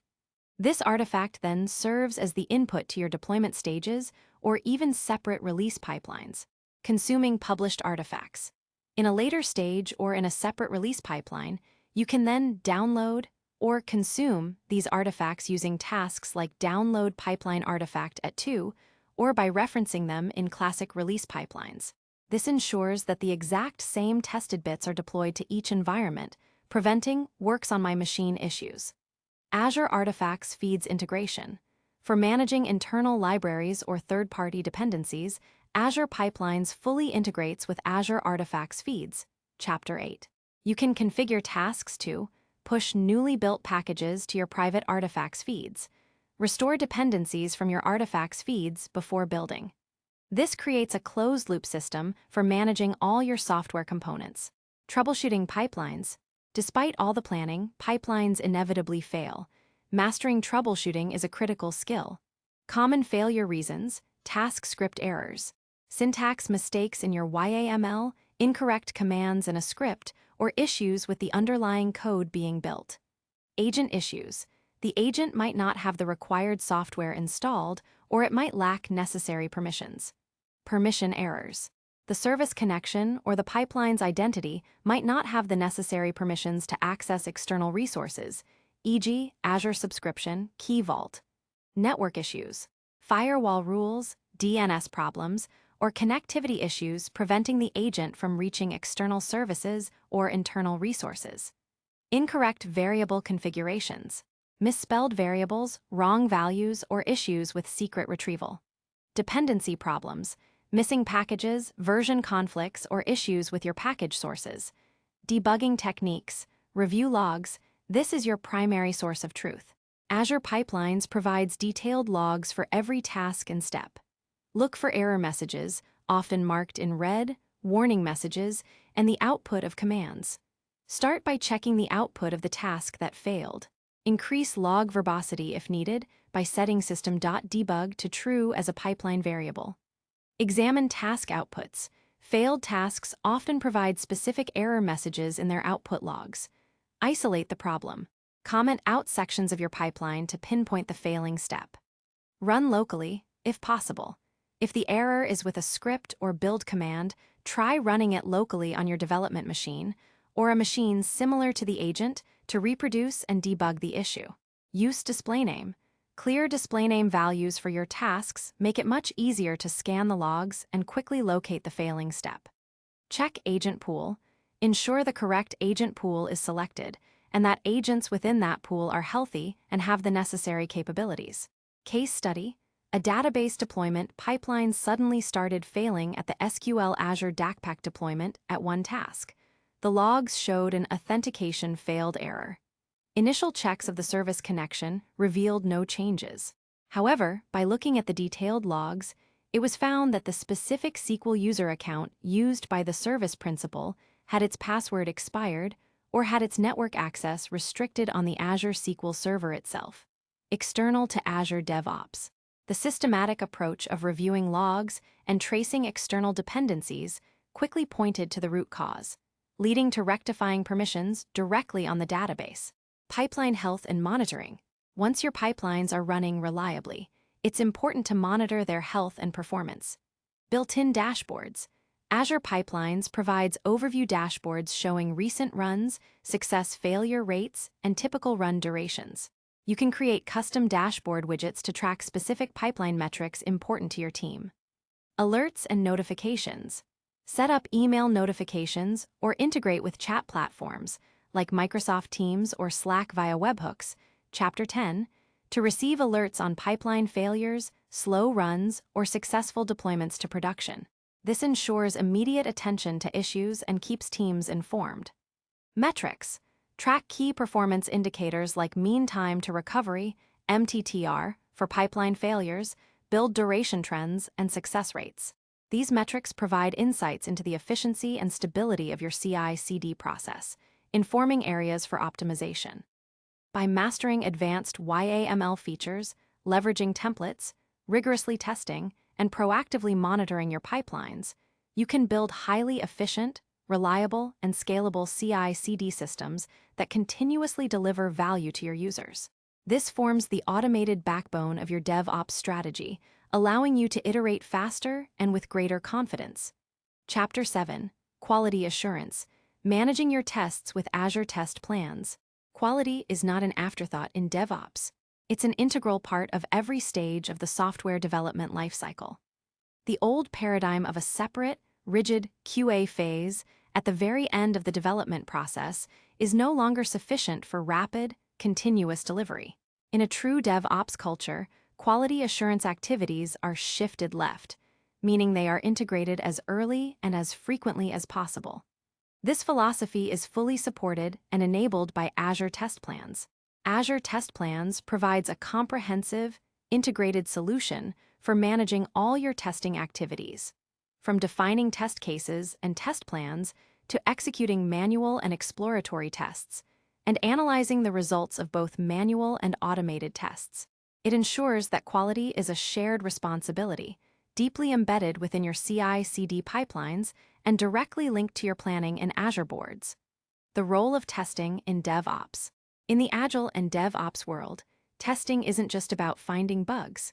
It's about providing rapid feedback to the development team, mitigating risk, and building confidence in the software's ability to meet user needs. Shift-left testing. Instead of testing primarily at the end of the development cycle, shift-left means quality activities start from the beginning. This includes early specification of tests, defining acceptance criteria and writing test cases even before development begins. Test-driven development, TDD, writing tests before writing the code itself. Automated unit and integration tests, running these tests continuously as part of the continuous integration pipeline, as discussed in Chapter 4. Early performance and security testing, incorporating non-functional testing earlier in the cycle. Continuous testing. This refers to the process of executing automated tests as part of the software delivery pipeline to obtain rapid feedback on the business risks associated with a software release candidate. Every code change should trigger new tests, giving immediate feedback on any regressions or new defects introduced. Complementarity of manual and automated testing. While automation is crucial for speed and repeatability, manual testing, especially exploratory testing and user acceptance testing, provides human insight and adaptability, uncovering issues that automated scripts might miss. Azure Test Plans effectively supports both. Introduction to Azure Test Plans. Azure Test Plans is a hub within Azure DevOps that serves as your central repository for test artifacts and execution management. Its core components are test suites, a logical grouping of related test cases. You can organize test suites based on features, user stories, sprints, or release cycles. Test suites can be static, a defined set of tests, or query-based, dynamically updated based on work item queries. Test cases, the individual steps you perform to verify a specific piece of functionality. Each test case has steps, expected results, and can be linked to work items. Test runs, an instance of executing a set of test cases at a specific point in time or on a specific build. One of the most powerful aspects of Azure Test Plans is its seamless integration with Azure Boards. You can directly link test cases to user stories, features, or bugs. This provides end-to-end traceability, from a high-level requirement through the code that implements it to the tests that validate it and any bugs found along the way. Creating and managing test cases. In Azure Test Plans, test cases are defined to provide clear, actionable instructions for testers. Create a test plan, navigate to test plans in your Azure DevOps project. Create a new test plan, typically named after a sprint, release, or major feature. Add test suites. Within the test plan, add one or more test suites. You might have a suite for functional tests, regression tests, or user story, user login. Add test cases. Inside your test suite, you can create new test cases. A test case is a work item type and includes test steps, a numbered sequence of actions the tester needs to perform, e.g., 1. Navigate to the login page, 2. Enter valid username and password. Expected results. What should happen after each step, e.g., 1. The login page should load successfully. 2. User should be redirected to the dashboard. Test parameters. For test cases that need to be run with different data sets, e.g., testing a login form with valid credentials, invalid credentials, empty fields, you can define parameters. This allows you to write one test case and run it multiple times with different inputs, reducing duplication. Shared steps. For common sequences of steps that appear in many test cases, e.g., log into the application, navigate to the shopping cart, you can create shared steps. This means you write the sequence once, and many test cases can reference it. If the login process changes, you just update the shared step, and all dependent test cases are automatically updated. Executing manual tests. Azure Test Plans provides a dedicated test runner tool for executing manual test cases. This tool makes the manual testing process efficient, structured, and integrated. Select tests for execution. From your test plan, select a test suite or specific test cases you wish to run. Click the Run button. Open Test Runner. The Test Runner application, either web-based or desktop-based, will launch. It displays the test steps and expected results clearly. Execute and mark status. As the tester performs each step, they mark the step as pass or fail. Capture data. If a step fails, the tester can add comments, attach screenshots, taken directly within the test runner, or even record screen activity, video or audio, to precisely capture the issue. The test runner provides rich diagnostic data in the background, such as system information, running processes, and event logs, helping developers diagnose the bug more effectively. Report bugs or link to existing ones. If a bug is discovered, the tester can create a new bug work item directly from the test runner.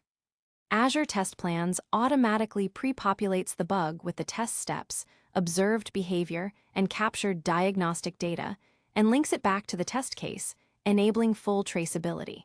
If the bug has already been reported, the tester can link to an existing bug. Complete test run. Once all steps are executed, the tester marks the test case as passed, failed, blocked, or not applicable. The test run status is updated immediately. Practical exercise. Let's design and execute a simple manual test for a web application's login feature. Create a test plan for Sprint 1 features.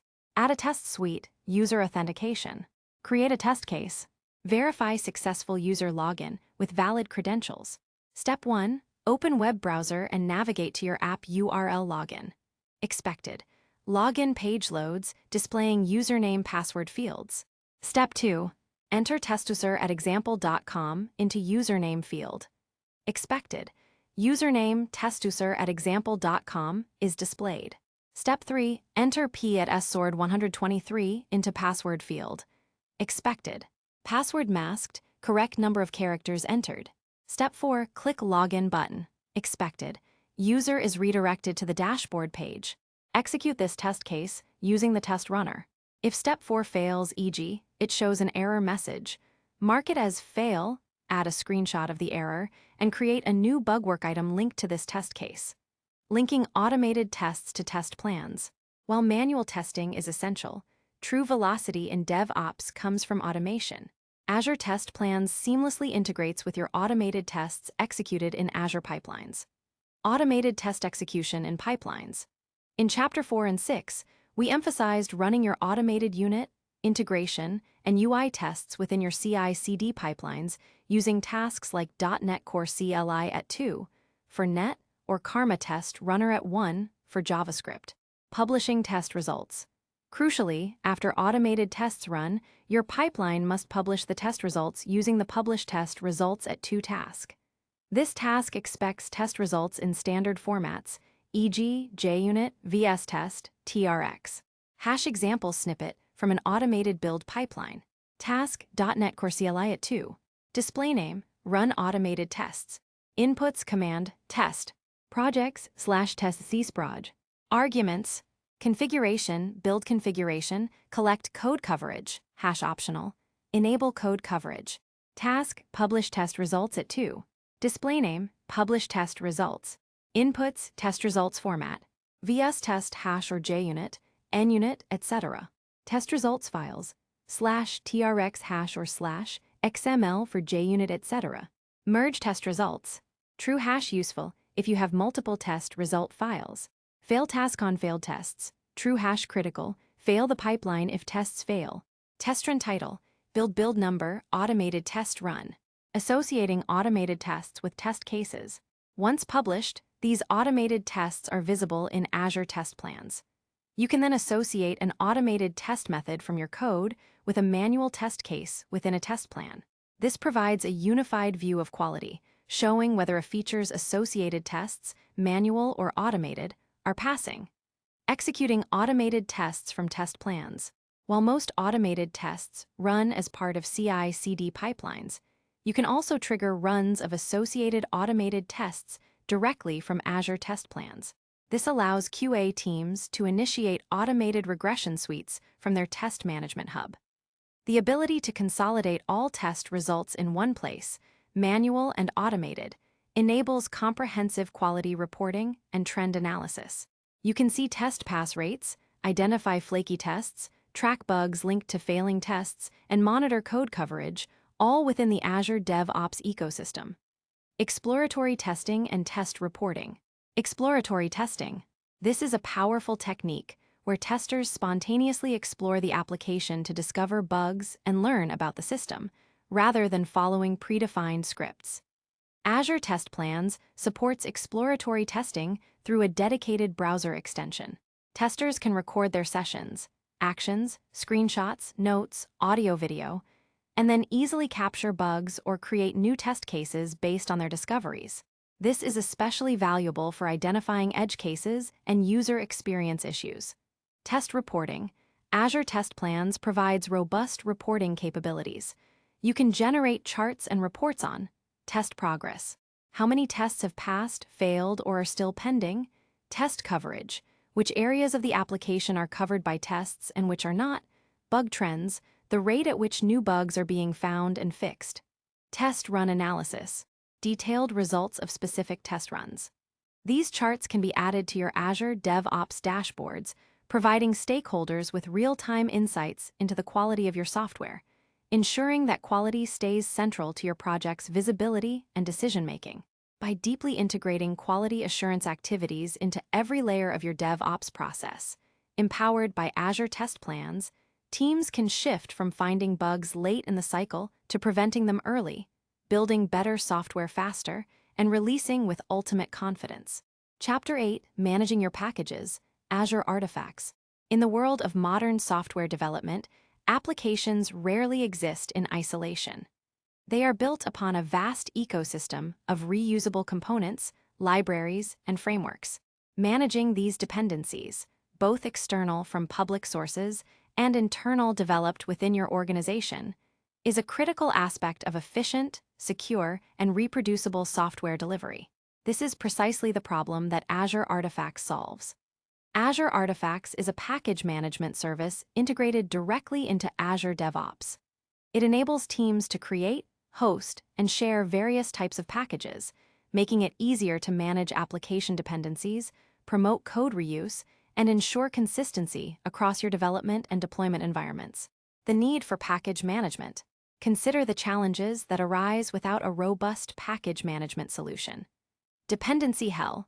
Inconsistent versions of libraries across different developer machines or environments can lead to works on my machine bugs. Lack of reproducibility. If a public package is suddenly removed from its source or its version changes unexpectedly, your builds might break, making it hard to reproduce past builds. Security risks. Consuming packages directly from public registries without any oversight can expose your organization to security vulnerabilities embedded in third-party code. Inefficiency. Repeatedly downloading the same dependencies from the internet for every build can be slow and consume excessive bandwidth. Lack of reuse. If your organization builds internal common libraries or microservices, sharing these effectively without a central repository can be cumbersome. Azure Artifacts addresses these challenges by providing a centralized, secure, and efficient way to manage all your package needs. Understanding feeds. At the core of Azure Artifacts is the concept of a feed. A feed is a repository for packages. You can create multiple feeds within an Azure DevOps organization, and each feed can host various package types. Public feeds versus private feeds, public feeds. These are widely accessible registries like NuGet.org for net packages, npmjs.com for Node.js packages, or Maven Central for Java packages.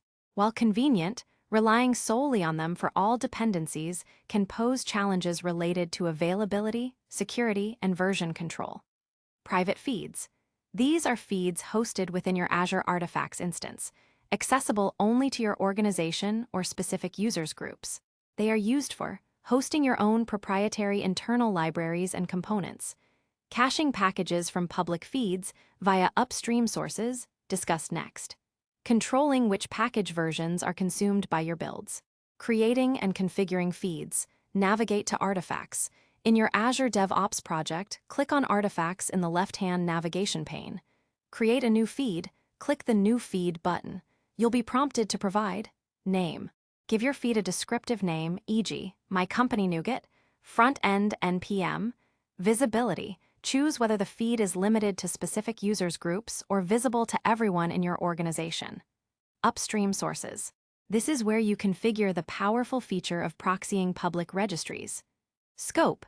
Project scoped for single project or organization scoped, accessible across all projects in the organization. Organization scoped feeds are typically preferred for common components. Feed views. Within a single feed, you can create feed views. These act as filters or subsets of packages within that feed, allowing you to manage package promotion or lifecycle. Common views include, at local, contains all packages including newly published ones, at pre-release, for packages that are tested and ready for pre-production environments, at release, for stable, fully validated packages ready for production. You can then control which view your development or deployment pipelines consume, ensuring they only get packages that have passed certain quality gates. Working with NuGet packages. NuGet is the package manager for Net. Azure Artifacts provides excellent support for hosting and consuming NuGet packages. Configuring your client. Before you can publish to or consume from an Azure Artifacts NuGet feed, you need to configure your NuGet client, e.g., Visual Studio, NetCLI, NuGet.exe, to recognize your feed. This typically involves adding a package source to your NuGet.config file. Azure Artifacts provides clear instructions and automatically generated snippets. For example, your NuGet.config might look like XML version equals 1.0, encoding equals UTF-8.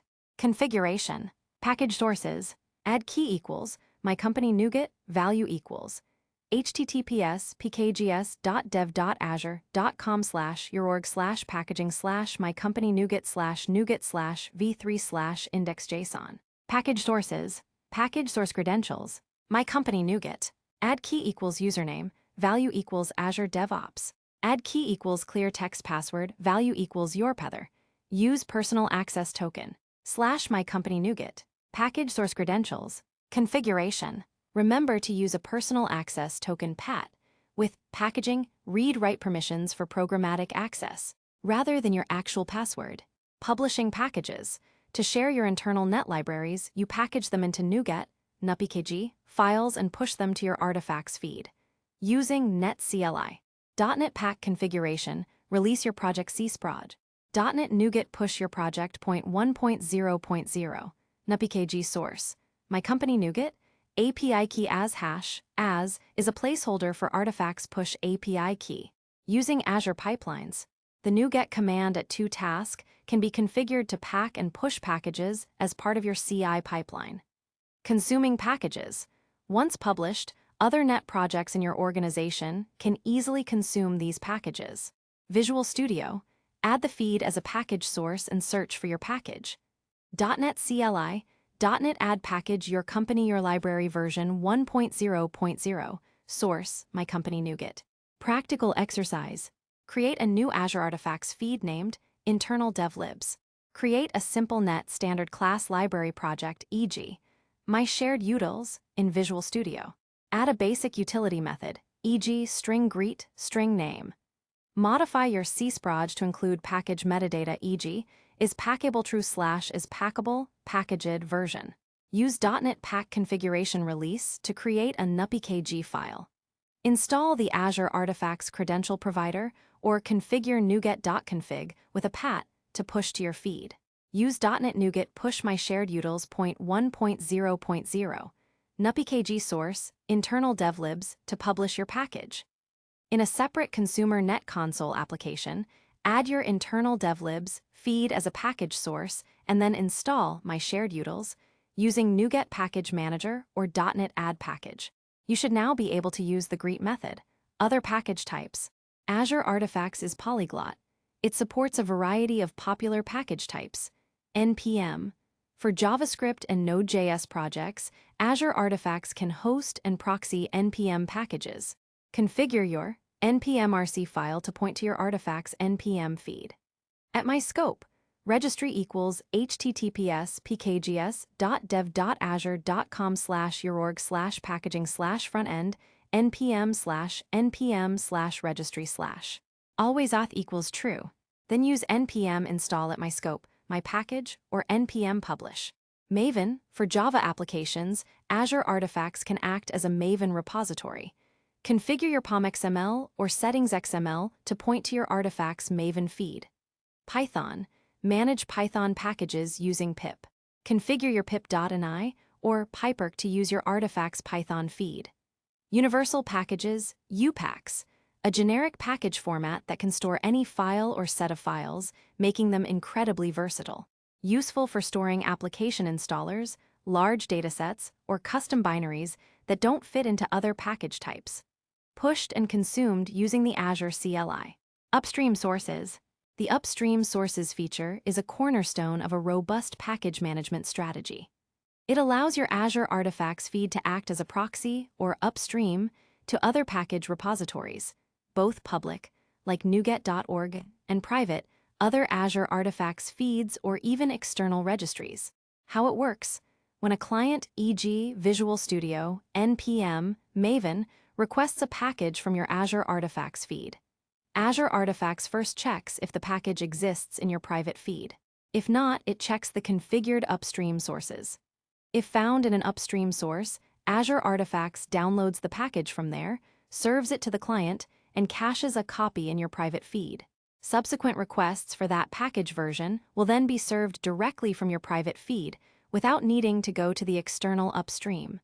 Benefits of upstream sources: caching and performance.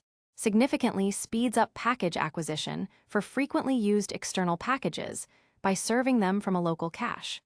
This reduces build times and network bandwidth consumption for your CI/CD pipelines. Offline capability. Once a package is cached, your builds continue to function even if the external public registry is temporarily unavailable. Security and control. Provides a single, trusted point of entry for all external dependencies.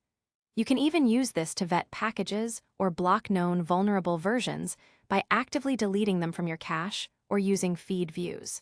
Simplified client configuration. Developers only need to configure their client to point to a single internal Azure Artifacts feed rather than multiple external ones.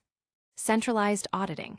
All package consumption, whether internal or external, is routed through and auditable within your Azure Artifacts feed. Practical application. Imagine you use many NuGet packages from NuGet.org. By defining NuGet.org as an upstream source for your My Company NuGet feed, all developers and pipelines only need to connect to My Company NuGet. When they first request a common package like Newtonsoft JSON, it's downloaded and cached. Subsequent requests are served from your internal feed faster and more reliably. Artifact security and retention policies. Security. Like other Azure DevOps components, Azure Artifacts provides granular security settings for your feeds. You can control who can read, pull packages from the feed, contribute, publish packages to the feed, collaborate, publish, unlist, or deprecate packages, administer, full control over the feed, including permissions.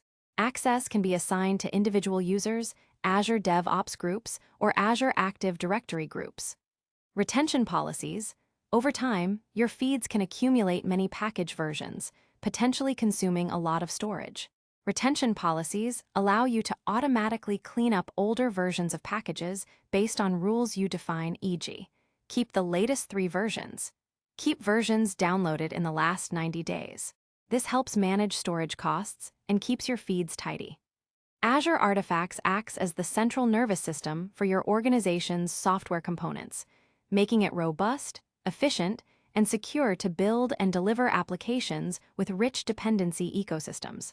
By effectively managing your packages, you ensure that every part of your system, from development environments to production deployments, uses consistent, validated, and readily available components. Chapter 9. Security, Permissions, and Governance. In the dynamic landscape of software development, where teams continuously integrate code, automate deployments, and manage complex ecosystems of applications and dependencies, security and governance are not optional add-ons.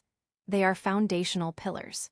Unsecured systems can lead to data breaches, unauthorized access, intellectual property theft, and noncompliance with industry regulations. Azure DevOps provides a robust, multi-layered security model that enables organizations to manage access, protect sensitive assets, and maintain control throughout the entire software delivery lifecycle. Understanding Azure DevOps Security Model. The Azure DevOps Security Model operates on a hierarchical principle, allowing administrators to define permissions at various levels. Organization level. This is the highest level, encompassing all projects within your Azure DevOps organization. Permissions here grant broad access, such as managing users, billing, agent pools, and creating new projects.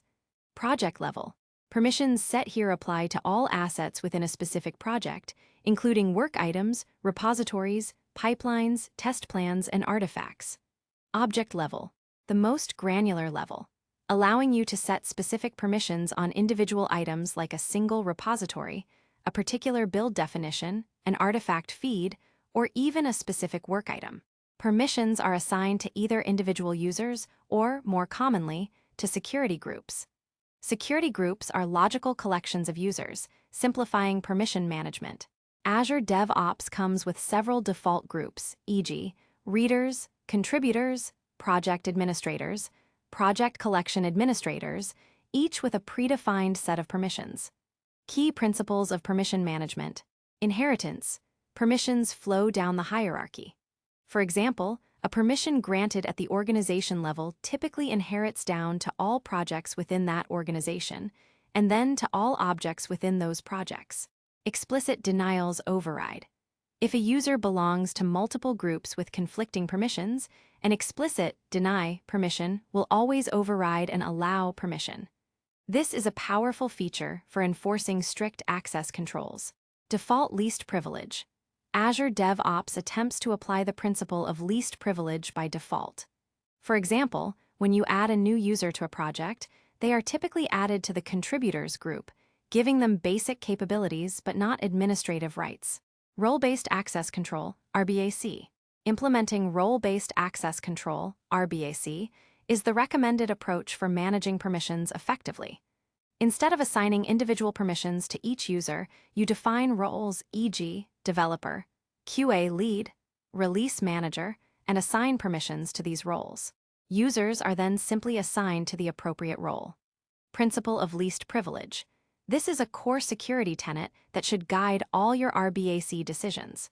It states that users and automated processes should be granted only the minimum necessary permissions required to perform their functions, and no more. This limits the potential damage if an account is compromised. Scenario. Consider a common scenario. A development team working on a project. Developers need to read and write code to repositories, create and update work items, and queue their own CI builds. They do not need permission to delete project members, modify organization-level agent pools, or delete production release pipelines. By assigning them to the contributors group at the project level, and then further refining object-level permissions where necessary, e.g., denying them direct pushes to main branch, you adhere to least privilege. Custom security groups. While Azure DevOps provides default groups, you can create your own custom security groups to align more closely with your organizational structure or team roles. For instance, you might create a release approvers group, giving them only permission to approve releases to production environments. Practical scenario. To illustrate, if you have a team member who is an external contractor primarily focused on reviewing code, you might create a custom group, code reviewers, and grant them read access to repositories, permission to join pull request discussions, but deny all push and merge permissions. This ensures they can fulfill their role without inadvertently causing changes or having wider access than needed. Service connections security. Service connections are fundamental bridges that allow Azure DevOps to interact with external services, like Azure subscriptions, GitHub, or Kubernetes clusters. Securing these connections is paramount, as they often hold credentials to your external resources. Azure Service Principals versus PATS, Personal Access Tokens, PATS. These are security credentials that grant access to Azure DevOps itself. While convenient for personal scripting or command line usage, PATS are tied to a user's identity and generally expire. They are not the recommended method for authenticating service connections to external cloud resources like Azure subscriptions. Azure Service Principals. This is the preferred and most secure method for connecting Azure DevOps to your Azure subscriptions. A service principal is a specific type of security identity used by applications, services, and automation tools to access Azure resources. They are managed within Azure Active Directory, separate from individual user accounts. Benefits. Service principals can have their permissions tightly controlled, e.g., limited to a specific resource group or role. They are not tied to a single user's lifecycle, and their credentials, client secrets, or certificates can be programmatically managed or even rotated without direct human intervention.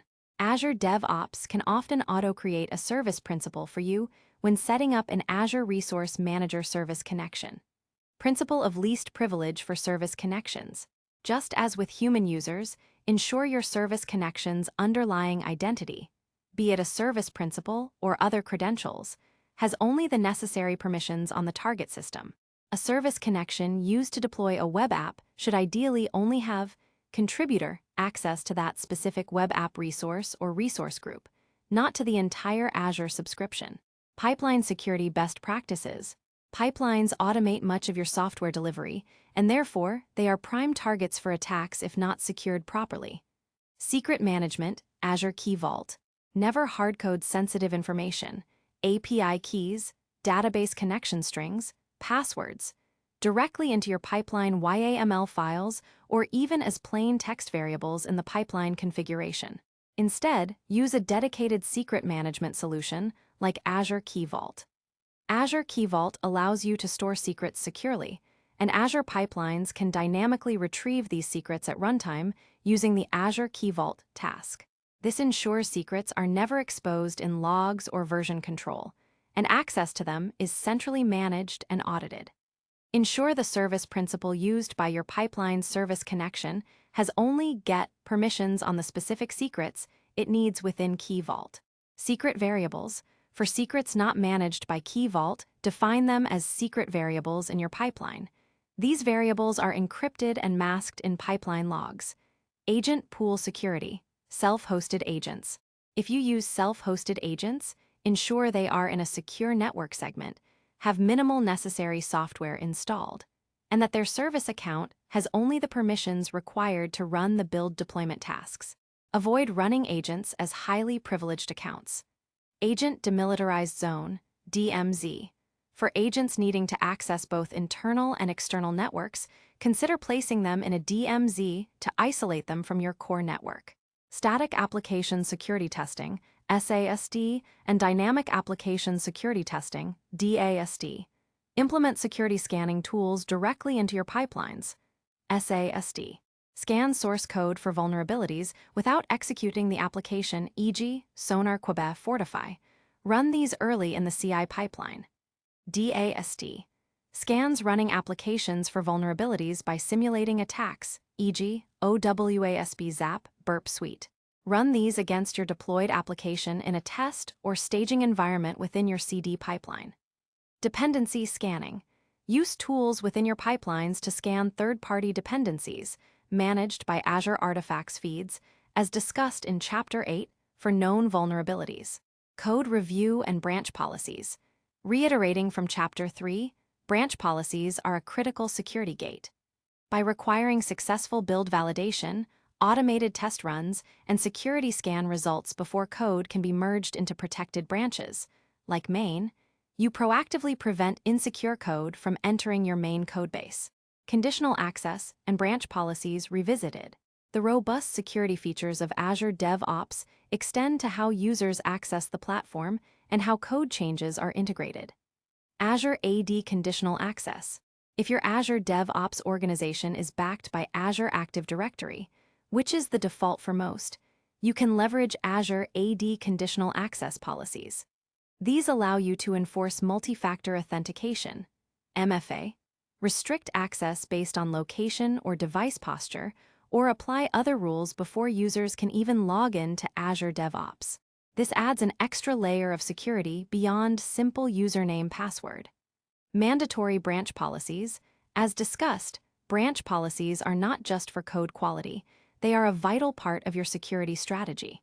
For instance, you can set a policy that mandates that every pull request, PR, must pass an automated security scan triggered by a CI pipeline before it can be merged into main. This ensures a proactive approach to security by making it part of the normal development workflow. Auditing and compliance. For governance, security, and often regulatory compliance, e.g., SOC 2, ISO 27001, GDPR, robust auditing capabilities are essential. Azure DevOps provides detailed audit logs that track crucial activities and changes within your organization. Auditing capabilities. Azure DevOps monitors a wide range of events, including user logins and access, changes to permissions and security groups, creation, modification, and deletion of projects, changes to repository settings, branch policies, and service connections, pipeline definition changes, and run status. These logs are invaluable for investigating security incidents, ensuring accountability, and demonstrating compliance to auditors by providing a clear trail of who did what, when, and where. You can access these audit logs from your Azure DevOps organization settings. By meticulously planning and implementing these security, permission, and governance strategies within Azure DevOps, organizations can significantly reduce their risk profile, protect their intellectual property, and build trust in their software delivery pipeline. Security becomes an integrated practice, DevSecOps, rather than an afterthought, enabling both speed and safety in parallel. Chapter 10, Extending Azure DevOps, Integrations and Marketplace. While Azure DevOps is a powerful, integrated suite, no single tool can do everything perfectly for every scenario. Modern software development ecosystems are diverse, often relying on a combination of best-of-breed specialized tools. Recognizing this, Azure DevOps is designed to be highly extensible and collaborative, allowing it to integrate seamlessly with a vast array of third-party services and custom solutions. This extensibility is provided primarily through the Azure DevOps Marketplace, service hooks, webhooks, and a comprehensive REST API. The Azure DevOps Marketplace. The Azure DevOps Marketplace is an online store that offers hundreds of extensions, integrations, and tools that enhance the functionality of Azure DevOps. These extensions are developed by Microsoft, third-party vendors, and the community, covering a broad spectrum of use cases. Build and release tasks. New tasks for interacting with specific services, e.g., AWS, Google Cloud, deploying to niche platforms, or running specialized security scanners, code analysis tools, or test frameworks. Reporting and dashboards. Custom widgets and reporting tools to visualize data from your boards, pipelines, or test plans in new ways. Collaboration. Integrations with communication platforms like Slack, Microsoft Teams, or Jira. Testing utilities. Tools for performance testing, UI testing frameworks, or advanced test result handling. Source control enhancements. Extensions for better Git management or code review experiences. How to discover and install extensions. Browse the marketplace. Navigate to the Azure DevOps Marketplace website, marketplace.visualstudio.com/Azure DevOps, or access it directly from your Azure DevOps organization, typically via the shopping bag icon or through organization settings, extensions. Search and filter. Use the search bar and filters to find extensions relevant to your needs, e.g., Kubernetes deployment, SonarQuebec, Jira integration. Review details. Each extension listing provides a description, screenshots, reviews, and detailed instructions for setup and usage. Pay attention to security considerations and permissions required by the extension. Install. Once you find an extension, click Get It Free. Most are free for the basic tier, and select your Azure DevOps organization. The extension will then be installed and usually activated across all projects within that organization. Example, let's say you want to integrate a popular static code analysis tool like Sonar Cloud into your build pipeline. You would search the marketplace for Sonar Cloud, install the Sonar Cloud extension, and then find New Prepare Analysis Configuration, Run Code Analysis, and Publish Quality Gate Result tasks appearing in your pipeline editor, ready for use in your YAML or classic pipelines. This significantly simplifies integrating complex third-party tools. Popular extensions and their use cases. Boards, GitHub integration. If your code is in GitHub but you use Azure Boards for planning, extensions allow seamless linking of GitHub commits PR to Azure DevOps work items. Azure Pipelines Build Widget. Add a widget to your board dashboard to show the latest build status of a related project. Repos, pull request merge check. Custom checks beyond default branch policies, e.g., enforcing specific naming conventions for PRs. Pipelines, Kubernetes task extensions. Enhance interaction with Kubernetes clusters, e.g., advanced deployment strategies, secret management directly from pipelines. Azure Key Vault tasks. Already mentioned as a best practice, essential for securely retrieving secrets at runtime. Quality Gate integrations. Extensions for tools like Sonar Quebec, Veracode, or checkmarks that integrate security and quality analysis into your CI builds. Service hooks and webhooks. While marketplace extensions offer pre-built functionality, service hooks, which often utilize webhooks behind the scenes, provide a powerful mechanism for real-time integration with external services or for building custom integrations.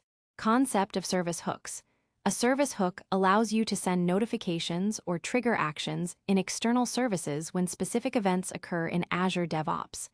Think of it as an if this, then that rule for your SCM. Webhooks as a mechanism. A webhook is an HTTP callback. When an event happens in Azure DevOps, e.g., a build completes, a pull request is created, a work item is updated, Azure DevOps can send an HTTP post request to a pre-configured URL, the webhook endpoint, belonging to an external service. This request typically contains a JSON payload describing the event. Common use cases for service hooks/webhooks. Notifications.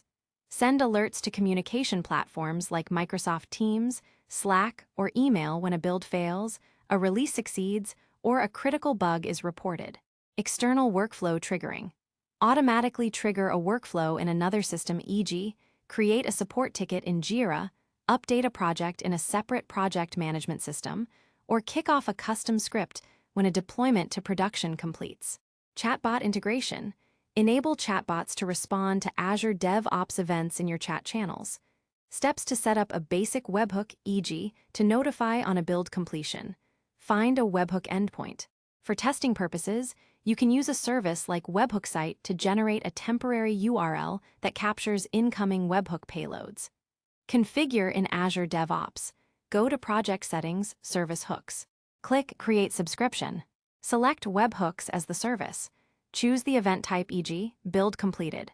Filter based on specific build pipelines, statuses, e.g., only failed builds or branches. Provide the URL for your webhook endpoint, the one from Webhook Site. Test it. Trigger a build, and you should see a payload appear on your Webhook Site page. This seemingly simple mechanism is incredibly powerful, allowing you to connect Azure DevOps events to virtually any system that can receive an HTTP post request. The Azure DevOps API. For the most advanced and custom integration scenarios, Azure DevOps provides a comprehensive REST API. This API exposes nearly all functionalities of Azure DevOps programmatically. This means you can write your own code to interact with Azure DevOps. Common use cases for the REST API. Customization and automation. Automate complex project setup, create custom work items, or build definitions based on external data, or migrate data from other systems. Reporting. Pull raw data from boards, pipelines, or repos to create highly customized reports or integrations with business intelligence tools that go beyond the built-in dashboards. Integrations with proprietary tools. Build internal applications that interact directly with Azure DevOps data and processes, e.g., a custom portal for new feature requests linked to boards. Dynamic pipeline generation. Programmatically generate and manage pipeline definitions based on application configurations or other system data. Chatbots bots. Create sophisticated bots that can retrieve information, e.g., what's the status of Epic 123? Or perform actions, e.g., create a bug in Project X. Authentication with the API. Personal access tokens, PATS, the most common method for scripting and custom applications. You generate a PAT from your user settings in Azure DevOps and include it in your API requests. PATs have specific scopes, permissions, and expiration dates, so they can be managed securely. OAuth. For larger applications that need to act on behalf of users, OAuth provides a more secure and robust authentication mechanism. Simple conceptual example. Imagine you want to create a PowerShell script that lists all work items assigned to you across all projects in your organization.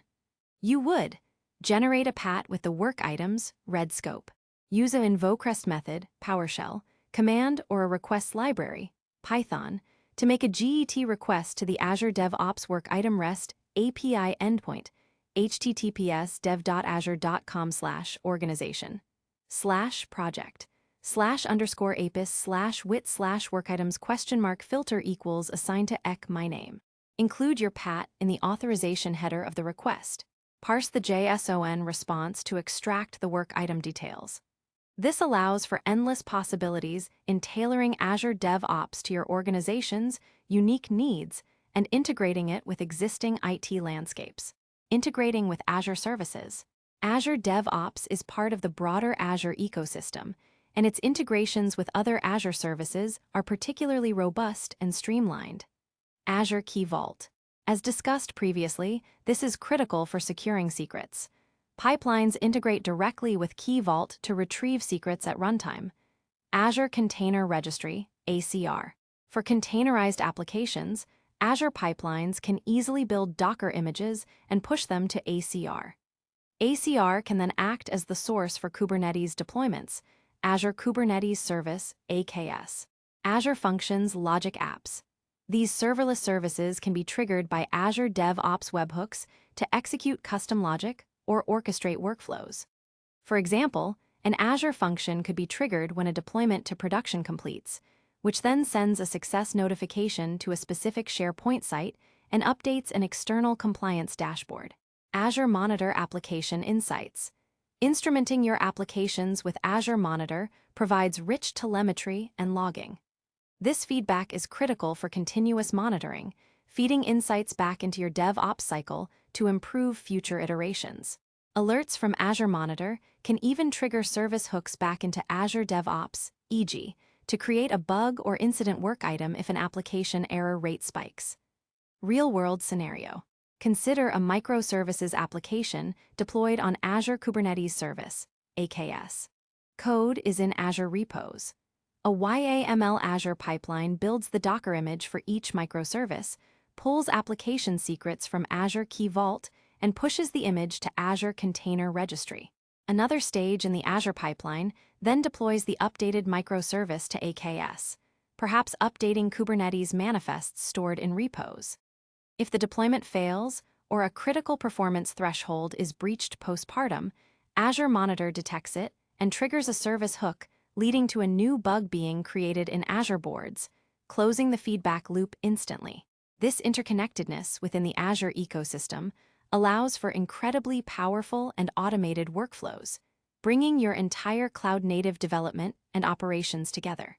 By exploring and leveraging the marketplace, service hooks, and the REST API, you can truly unlock the full potential of Azure DevOps, tailoring it to fit your unique processes and integrating it seamlessly into your existing tools and services. Chapter 11, DevOps Culture and Best Practices with Azure DevOps. Throughout the preceding chapters, we've explored the powerful features of Azure DevOps, from planning with boards and versioning code in repos, to automating CI/CD with pipelines, ensuring quality with test plans, and managing dependencies with artifacts. While these tools are essential enablers, it's critical to remember a fundamental truth. DevOps is primarily about people and processes, not just tools. Azure DevOps provides the how, but the why and the successful implementation ultimately depend on fostering a healthy DevOps culture and adhering to a set of guiding best practices.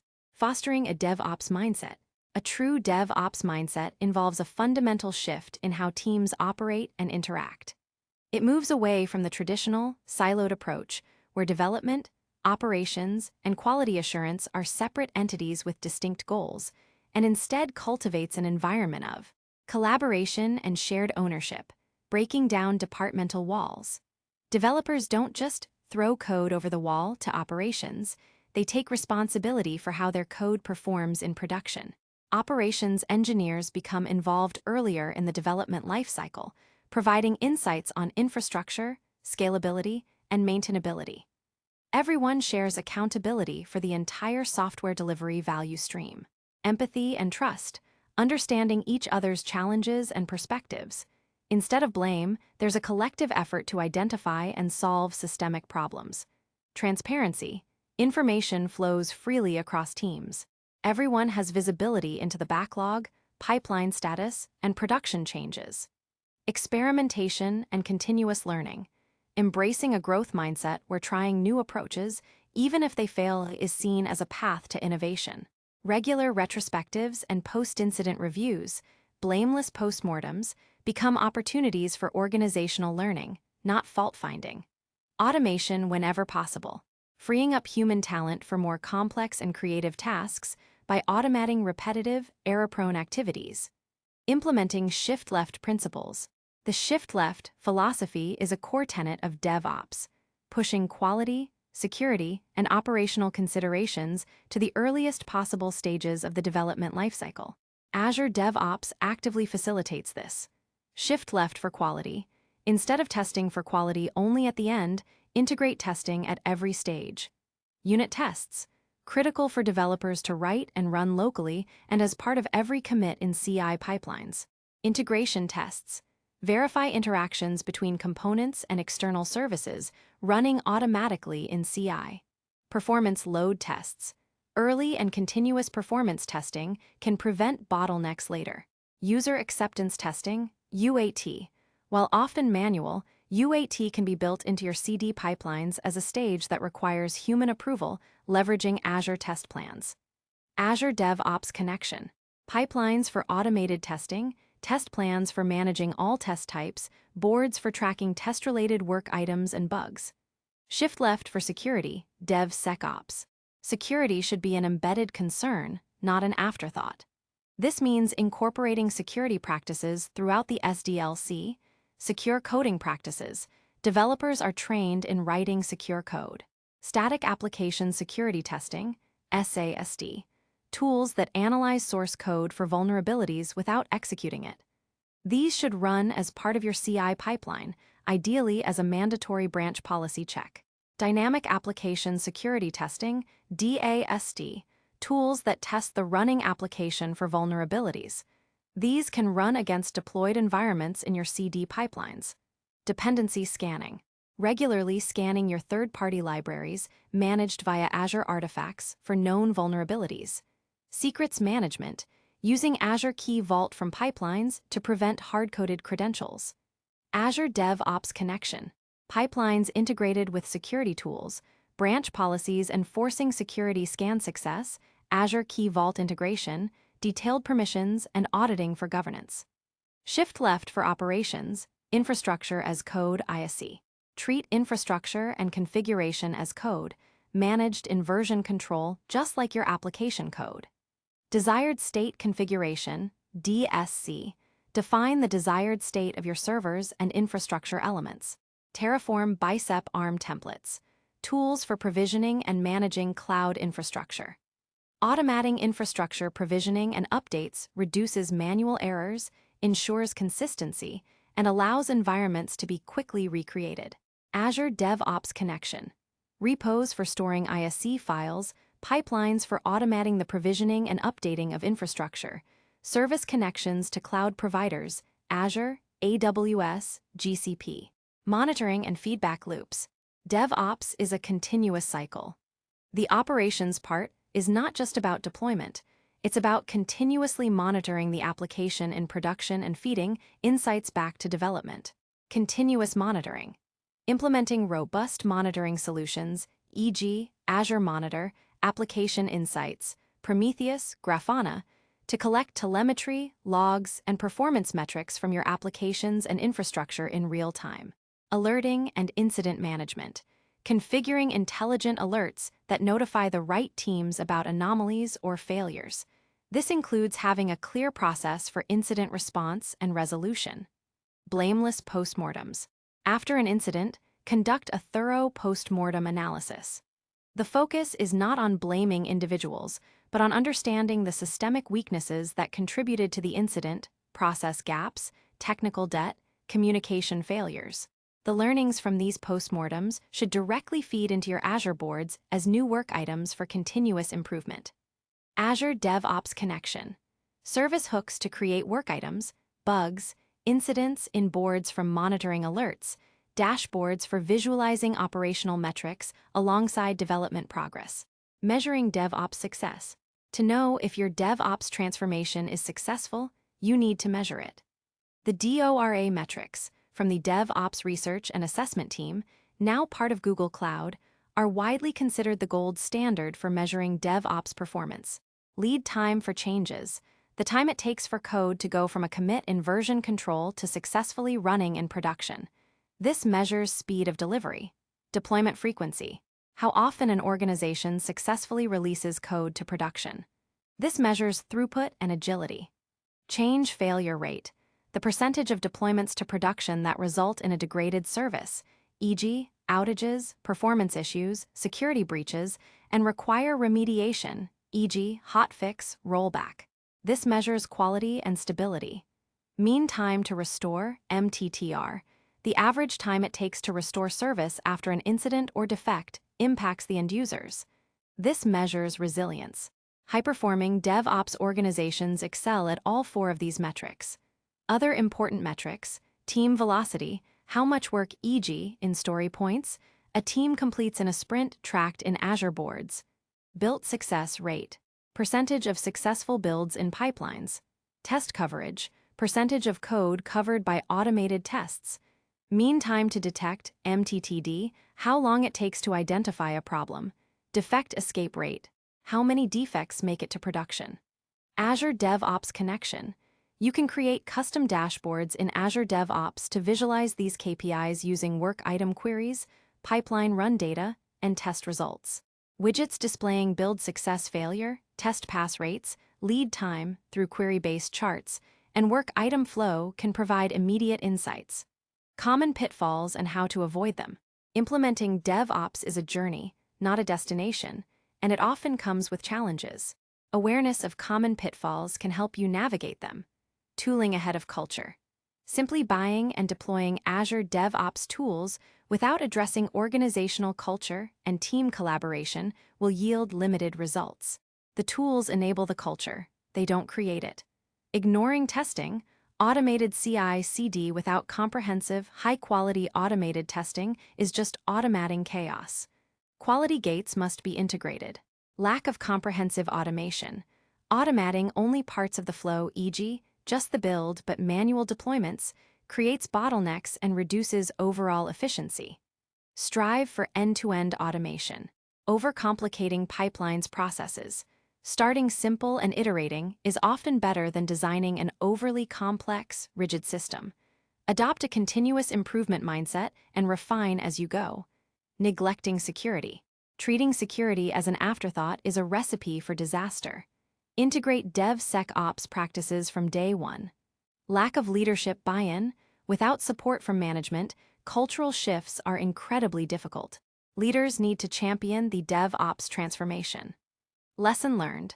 A detailed example of an organization that purchased many tools, including Azure DevOps, but didn't train its teams on new ways of working. Their pipelines were set up, but teams still clung to old handoff rituals. Only after leadership began active sponsorship, cross-functional training, and reorganized teams around value streams did they begin to see the desired improvements in lead time and deployment frequency. demonstrating that the human element is paramount. Scaling Azure DevOps. As your organization grows and adopts Azure DevOps more broadly, effective scaling strategies become important. Organization versus project scope. Understand when to use organization-level settings, user management, agent pools, shared variable groups, versus project-level settings, specific pipelines, repos, teams. Shared templates. For consistency and maintainability across multiple projects and teams, centralize reusable pipeline templates. Chapter 6. Shared agent pools. Manage a shared pool of self-hosted agents that different projects can consume or leverage Microsoft-hosted agents for ease of use. Service connections and security. Design a secure and repeatable process for creating and managing service connections, adhering to least privilege. Platform engineering team. For very large organizations, consider establishing a dedicated platform engineering team. This team provides internal tools, templates, and best practices, empowering other development teams to accelerate their own DevOps journey. They essentially treat Azure DevOps and related infrastructure as their product for internal developers. By embracing these cultural shifts and practical best practices, your journey with Azure DevOps will transcend mere tool usage, transforming your organization into a high-performing, agile, and resilient software delivery powerhouse. It requires commitment, continuous effort, and a willingness to learn from every iteration, but the rewards are profound. Chapter 12. Real-world scenarios and case studies. Theoretical knowledge is invaluable, but its true power is unlocked when applied to real-world challenges. In this chapter, we'll traverse several practical scenarios and case studies, bringing together the concepts and features of Azure DevOps discussed previously. These examples are designed to illustrate not just how to use the tools, but why they are essential for solving common development and operational problems. We'll also touch upon typical troubleshooting situations to equip you with problem-solving strategies. Case Study 1. Building a web application with CI/CD to Azure App Service. This is perhaps one of the most common and illustrative scenarios. Let's imagine a team developing a new customer-facing web application that will be hosted on Azure App Service. They want a fully automated CI/CD pipeline from code commit to production. 1. Planning with Azure Boards. The project begins with a few epics like customer onboarding and product catalog. These are broken down into features e.g., user registration, product search, and then detailed user stories e.g., as a new user, I want to sign up with my email and password. The team uses a Scrum process, planning work in 2-week sprints. The product owner prioritizes backlog items, and the development team uses the sprint board for daily stand-ups and to track task progress. Queries are set up to monitor burn-down and bug resolution rates. Real-world benefit. Clear visibility allows the team to understand scope and progress, enabling predictable delivery within each sprint. 2. Source code management with Azure Repos. The application code, e.g., a Netcore Web API and a React frontend, is stored in a single Git repository in Azure Repos. The team adopts a feature branching strategy, creating short-lived branches for each user story. Branch policies are enforced on the main branch, requiring at least 2 reviewers. Successful completion of a CI build explained next. No unresolved comments in the pull request. Linking to an Azure board work item. Real-world benefit. This ensures code quality, encourages collaboration, and prevents direct pushes of unreviewed, untested code to the main branch. 3. Continuous integration. CI with Azure Pipelines. Build. A YAML pipeline Azure Pipeline XML is set up, triggered on pushes to any feature branch and on pull requests to main. Stages jobs. A build job runs on a Microsoft-hosted agent. Tasks. .NET Core CLI at 2 to restore packages, build the API, and run unit tests. NPM at 1 to install front-end dependencies, build the React app, and run its tests. Test results. The publish test results at 2 task ensures unit test results are published to Azure DevOps, failing the build if tests don't pass. Artifact publishing. Finally, the compiled web API and the built React app are packaged into a single zip deployment artifact and published using publish build artifacts at 1. Real-world benefit. every code change is automatically validated against the latest main branch, catching integration issues and broken tests within minutes, providing rapid feedback to developers. 4. Continuous Delivery, CD, with Azure Pipelines, Release. A multi-stage YAML pipeline extends the CI build, or a classic release pipeline is configured, using the build artifact as its source. Stages, Dev Environment. Automatically triggered on successful CI builds. Deploys the zip artifact to a dev Azure App Service using the Azure Web App at one task. QA Environment. Requires an automated gate check e.g., ensuring no critical alerts in Azure Monitor for the dev environment, and then a pre-deployment approval from the QA lead. Deploys to a QA Azure App Service. Staging Environment. Requires an approval from the product owner after QA completion. Deploys to a staging Azure App Service.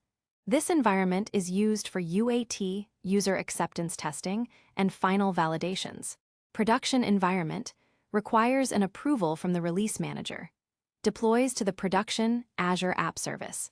This stage might also include a post-deployment gate, checking application health after deployment using a custom script or Azure Monitor metrics. Service Connections. All deployment tasks use an Azure Resource Manager service connection, backed by a service principal, with least privilege access to the respective app service instances. Secrets like database connection strings for production are pulled from Azure Key Vault at runtime. Real-world benefit. Deployments are automated, consistent, and gated by approvals and checks, ensuring that only validated code reaches higher environments, significantly reducing deployment risks. 5. Quality Assurance with Azure Test Plans. QA testers use Azure Test Plans to manage manual UAT test cases for new features in the staging environment. If a bug is found during UAT, testers can directly create a bug work item from the test runner, linked to the specific test step and the original user story. Real-world benefit. Seamless linkage between planning, code, and quality, providing full traceability for every change and issue. Case Study 2. Managing a microservices project with multiple repos and pipelines. Microservices architecture presents unique challenges regarding source control and deployment. A single application might consist of dozens of independent services. The challenge: how do you manage independent deployment cycles for each service while ensuring necessary cross-service communication? Azure DevOps Solution. Azure Repos. Each microservice resides in its own dedicated Git repository within the same Azure DevOps project. This promotes independence and allows teams to manage their services' codebase autonomously. Shared libraries or API contracts can also have their own versioned repositories. Azure Pipelines per service. Each microservice has its own independent CI/CD pipeline, YAML-based. A build for services repo pushes a Docker image to Azure Container Registry, ACR.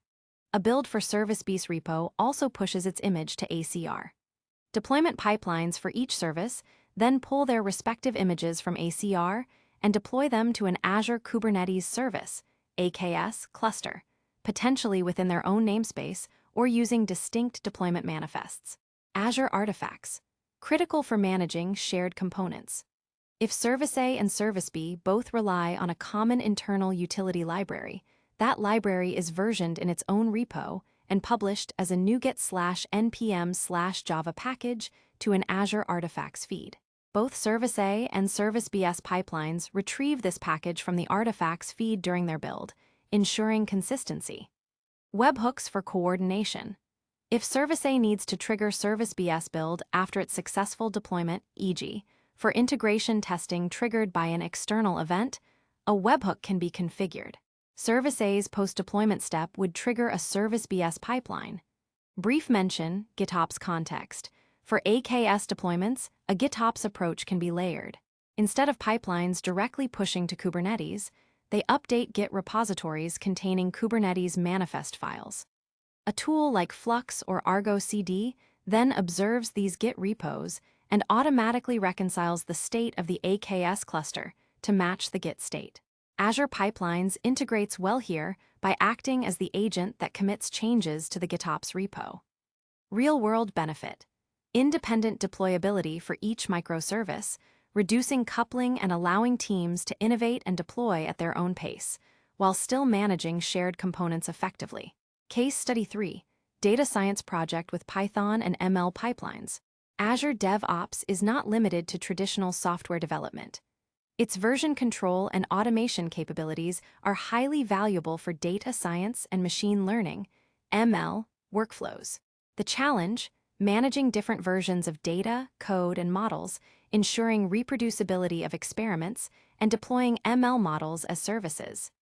Azure DevOps Solution, Azure Repos, used to version control. Python scripts for data ingestion, cleaning, and feature engineering. Jupyter Notebooks for exploratory data analysis and model training. Machine learning model files, e.g., PKL, H5, often using Git LFS large file storage for larger binary files. YAML configurations for ML experiments. Note: raw datasets might be too large for Git. Their versions can be managed elsewhere, e.g., Azure Data Lake, blob storage, with pointers metadata stored in Git. Azure Pipelines automates the ML lifecycle, CI for code, a pipeline that builds and tests the Python scripts for data processing model training, publishing them as artifacts. ML experimentation pipeline, a pipeline triggered on new data or code, leveraging services like Azure Machine Learning. This pipeline could run data preprocessing scripts, train multiple ML models, e.g., with different hyperparameters, evaluate model performance and log metrics, register the best performing model in an ML model registry. ML Ops Deployment Pipeline, a separate pipeline to deploy the registered ML model. This could involve building a Docker image that serves the model via REST API, e.g., using Flask or Fast API, pushing the image to ACR, deploying the containerized model to Azure Kubernetes Service, AKS, or Azure Container Instances, ACI, as a web service. Azure Artifacts, used to manage Python package dependencies for the ML environment. Private feeds can host custom Python libraries developed by the data science team or mirror external PyPy packages for consistent dependency resolution. Real-world benefit: bringing DevOps rigor to data science, enabling reproducible research, automated model training, continuous evaluation, and reliable deployment of ML models into production environments. Troubleshooting common scenarios: even with the best planning, issues will arise. Here are typical problems and general troubleshooting approaches. My pipeline failed, and the logs are overwhelming. Strategy: don't panic. Start at the bottom of the log. Look for red lines, error messages, or keywords like failed, error, permission denied. Specifics: often, the task immediately preceding the error message in the logs is the culprit. Expand that task's log sections. If you see a generic error, enable system debug logging, system.debug equals true as a pipeline variable, to get more verbose output on the next run. Check if the error message provides a line number or file path. My code isn't deploying to the correct environment, or permissions are denying it. Strategy: verify configurations. Specifics: target environment. Double-check the target app name or resource group in your deployment task inputs. Service connection permissions: go to Project Settings, Service Connections. Select the relevant service connection used by your pipeline. Verify its credentials and then click Manage Service Principal for Azure Connections to check the service principal's permissions directly in Azure Portal. Ensure it has contributor access or a more granular custom role to the specific resources it's deploying to. Network access: if deploying to a corporate network, ensure firewall rules allow the Azure DevOps agent, whether Microsoft-hosted or self-hosted, to reach the target server service. My work items aren't showing up on the board or in queries. Strategy: check filters and configurations. Specifics: board filters. Boards have filters. Ensure no user or iteration filters are active that might be excluding your work items. Query filters: review your query conditions. A simple typo in a status, assignment, or iteration path can exclude relevant items. Check area path and iteration path, as these are common culprits for miscategorized items. Team settings: Ensure the area path and iteration path configured for your team in Project Settings Team Configuration. Include the paths of the work items you expect to see. My automated tests aren't running in the pipeline, or their results aren't appearing. Strategy: verify task configuration and file paths. Specifics: test command: ensure the .NET Core CLI at 2 or equivalent task that runs the tests has the correct command. Test and projects inputs. Publish test results task. Verify the publish test results at 2 task is present after your test run task. Check test results file's input. It must point to the actual test results file generated by your test runner, e.g/trx. Check the test results format is correct for your test framework. Future trends in DevOps and Azure DevOps. The landscape of software development is ever evolving, and DevOps, along with Azure DevOps, continues to adapt and innovate. AI, ML in pipelines. Expect to see more AI-powered capabilities. Intelligent test selection, running only relevant tests for a given code change. Predictive analytics for pipeline failures, anomaly detection in logs, and even AI-assisted code reviews. GitOps, the practice of using Git as the single source of truth for declarative infrastructure and application deployments, particularly for Kubernetes. Azure DevOps pipelines can seamlessly integrate by automating commits to GitOps reconciliation repositories. DevSecOps, the tighter integration of security tooling and practices throughout the CI/CD pipeline will continue to mature, with more emphasis on automated security gates, compliance, and end-to-end vulnerability management. Platform engineering and internal developer platforms.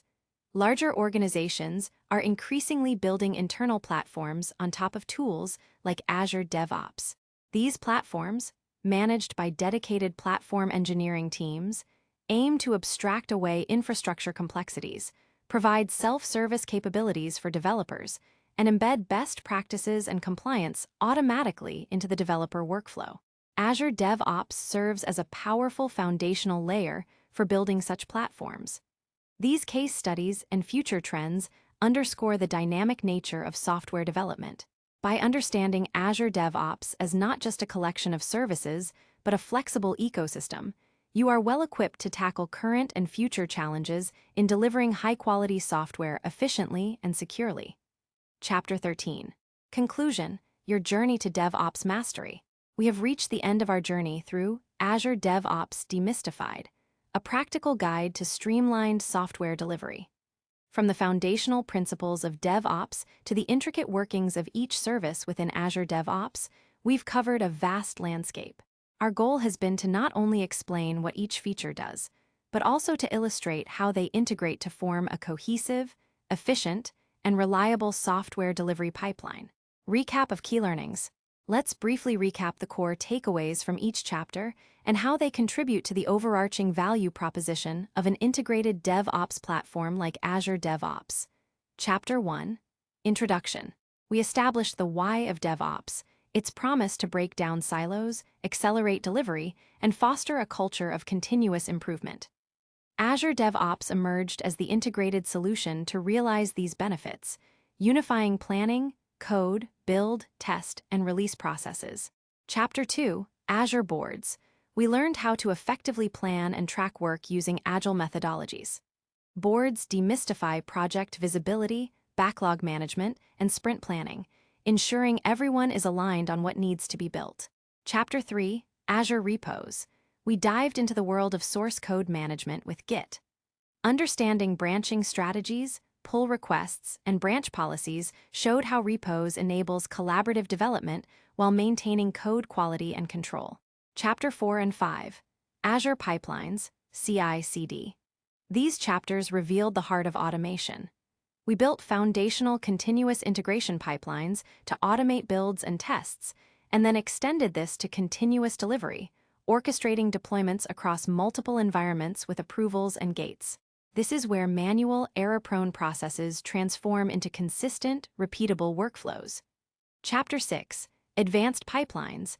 We unlock the full power of YAML, exploring parameters, expressions, and environments. Crucially, we harness templates for reusability and maintainability, allowing for scalable and complex pipeline architectures. Chapter 7, Azure Test Plans. We shifted our focus to quality, understanding how test plans facilitate both manual and automated testing. Integrating quality assurance throughout the pipeline ensures early feedback and higher confidence in releases. Chapter 8, Azure Artifacts. We tackled the essential problem of package management. Artifacts provides a secure, reliable solution for managing internal components and efficiently handling external dependencies, ensuring consistency and reproducibility in your builds. Chapter 9, Security, Permissions, and Governance. We underscored the non-negotiable importance of security, detailing Azure DevOps hierarchical permission model, the critical role of service connections, and best practices like integrating with Azure Key Vault for robust secret management. Chapter 10, Extending Azure DevOps. We recognize that no tool is an island.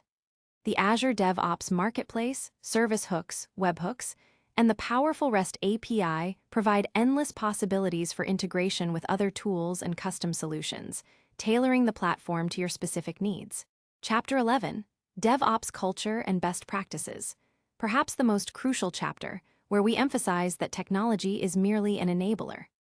True DevOps mastery requires a cultural shift towards collaboration, shared responsibility, continuous feedback, and an insatiable drive for improvement, guided by DevSecOps principles and measured by metrics like DORA. Chapter 12, Real-World Scenarios and Case Studies.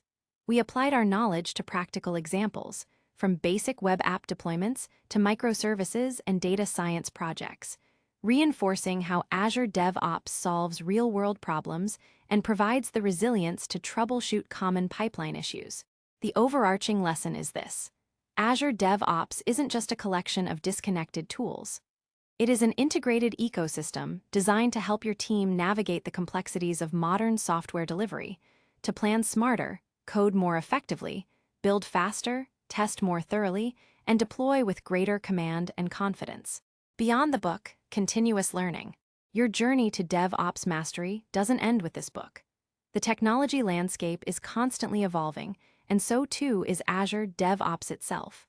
To stay ahead and continuously improve, here are some pathways for further exploration. Official Microsoft Learn modules. Microsoft provides extensive, high-quality documentation, tutorials, and practical labs on Azure DevOps and related Azure services. These are regularly updated and offer deeper dives into specific topics.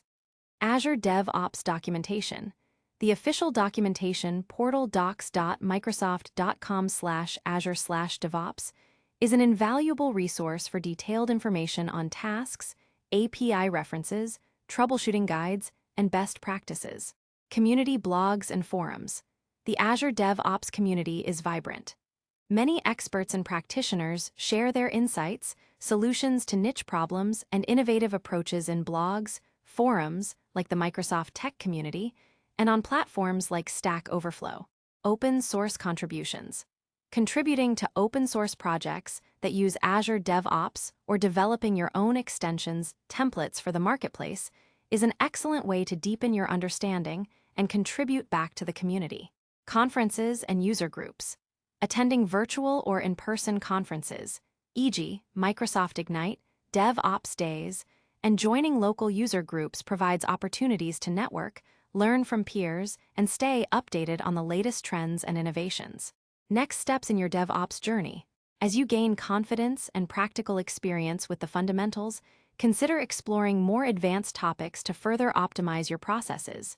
Infrastructure as Code, ISC. Deepen your knowledge of tools like Terraform or Azure Bicep and integrate them seamlessly into your Azure pipelines for fully automated infrastructure provisioning. Advanced release strategies. Implement more sophisticated deployment patterns like blue-green deployments, canary releases, and A/B testing with Azure deployment slots or Kubernetes. Observability and SRE principles. Explore comprehensive logging, metrics, and tracing solutions, e.g., Azure Monitor, distributed tracing, and adopt site reliability engineering SRE. Principles for enhanced system reliability and operational excellence. Chaos engineering. Proactively identify weaknesses in your system by intentionally injecting failures in controlled environments. Cost optimization in pipelines.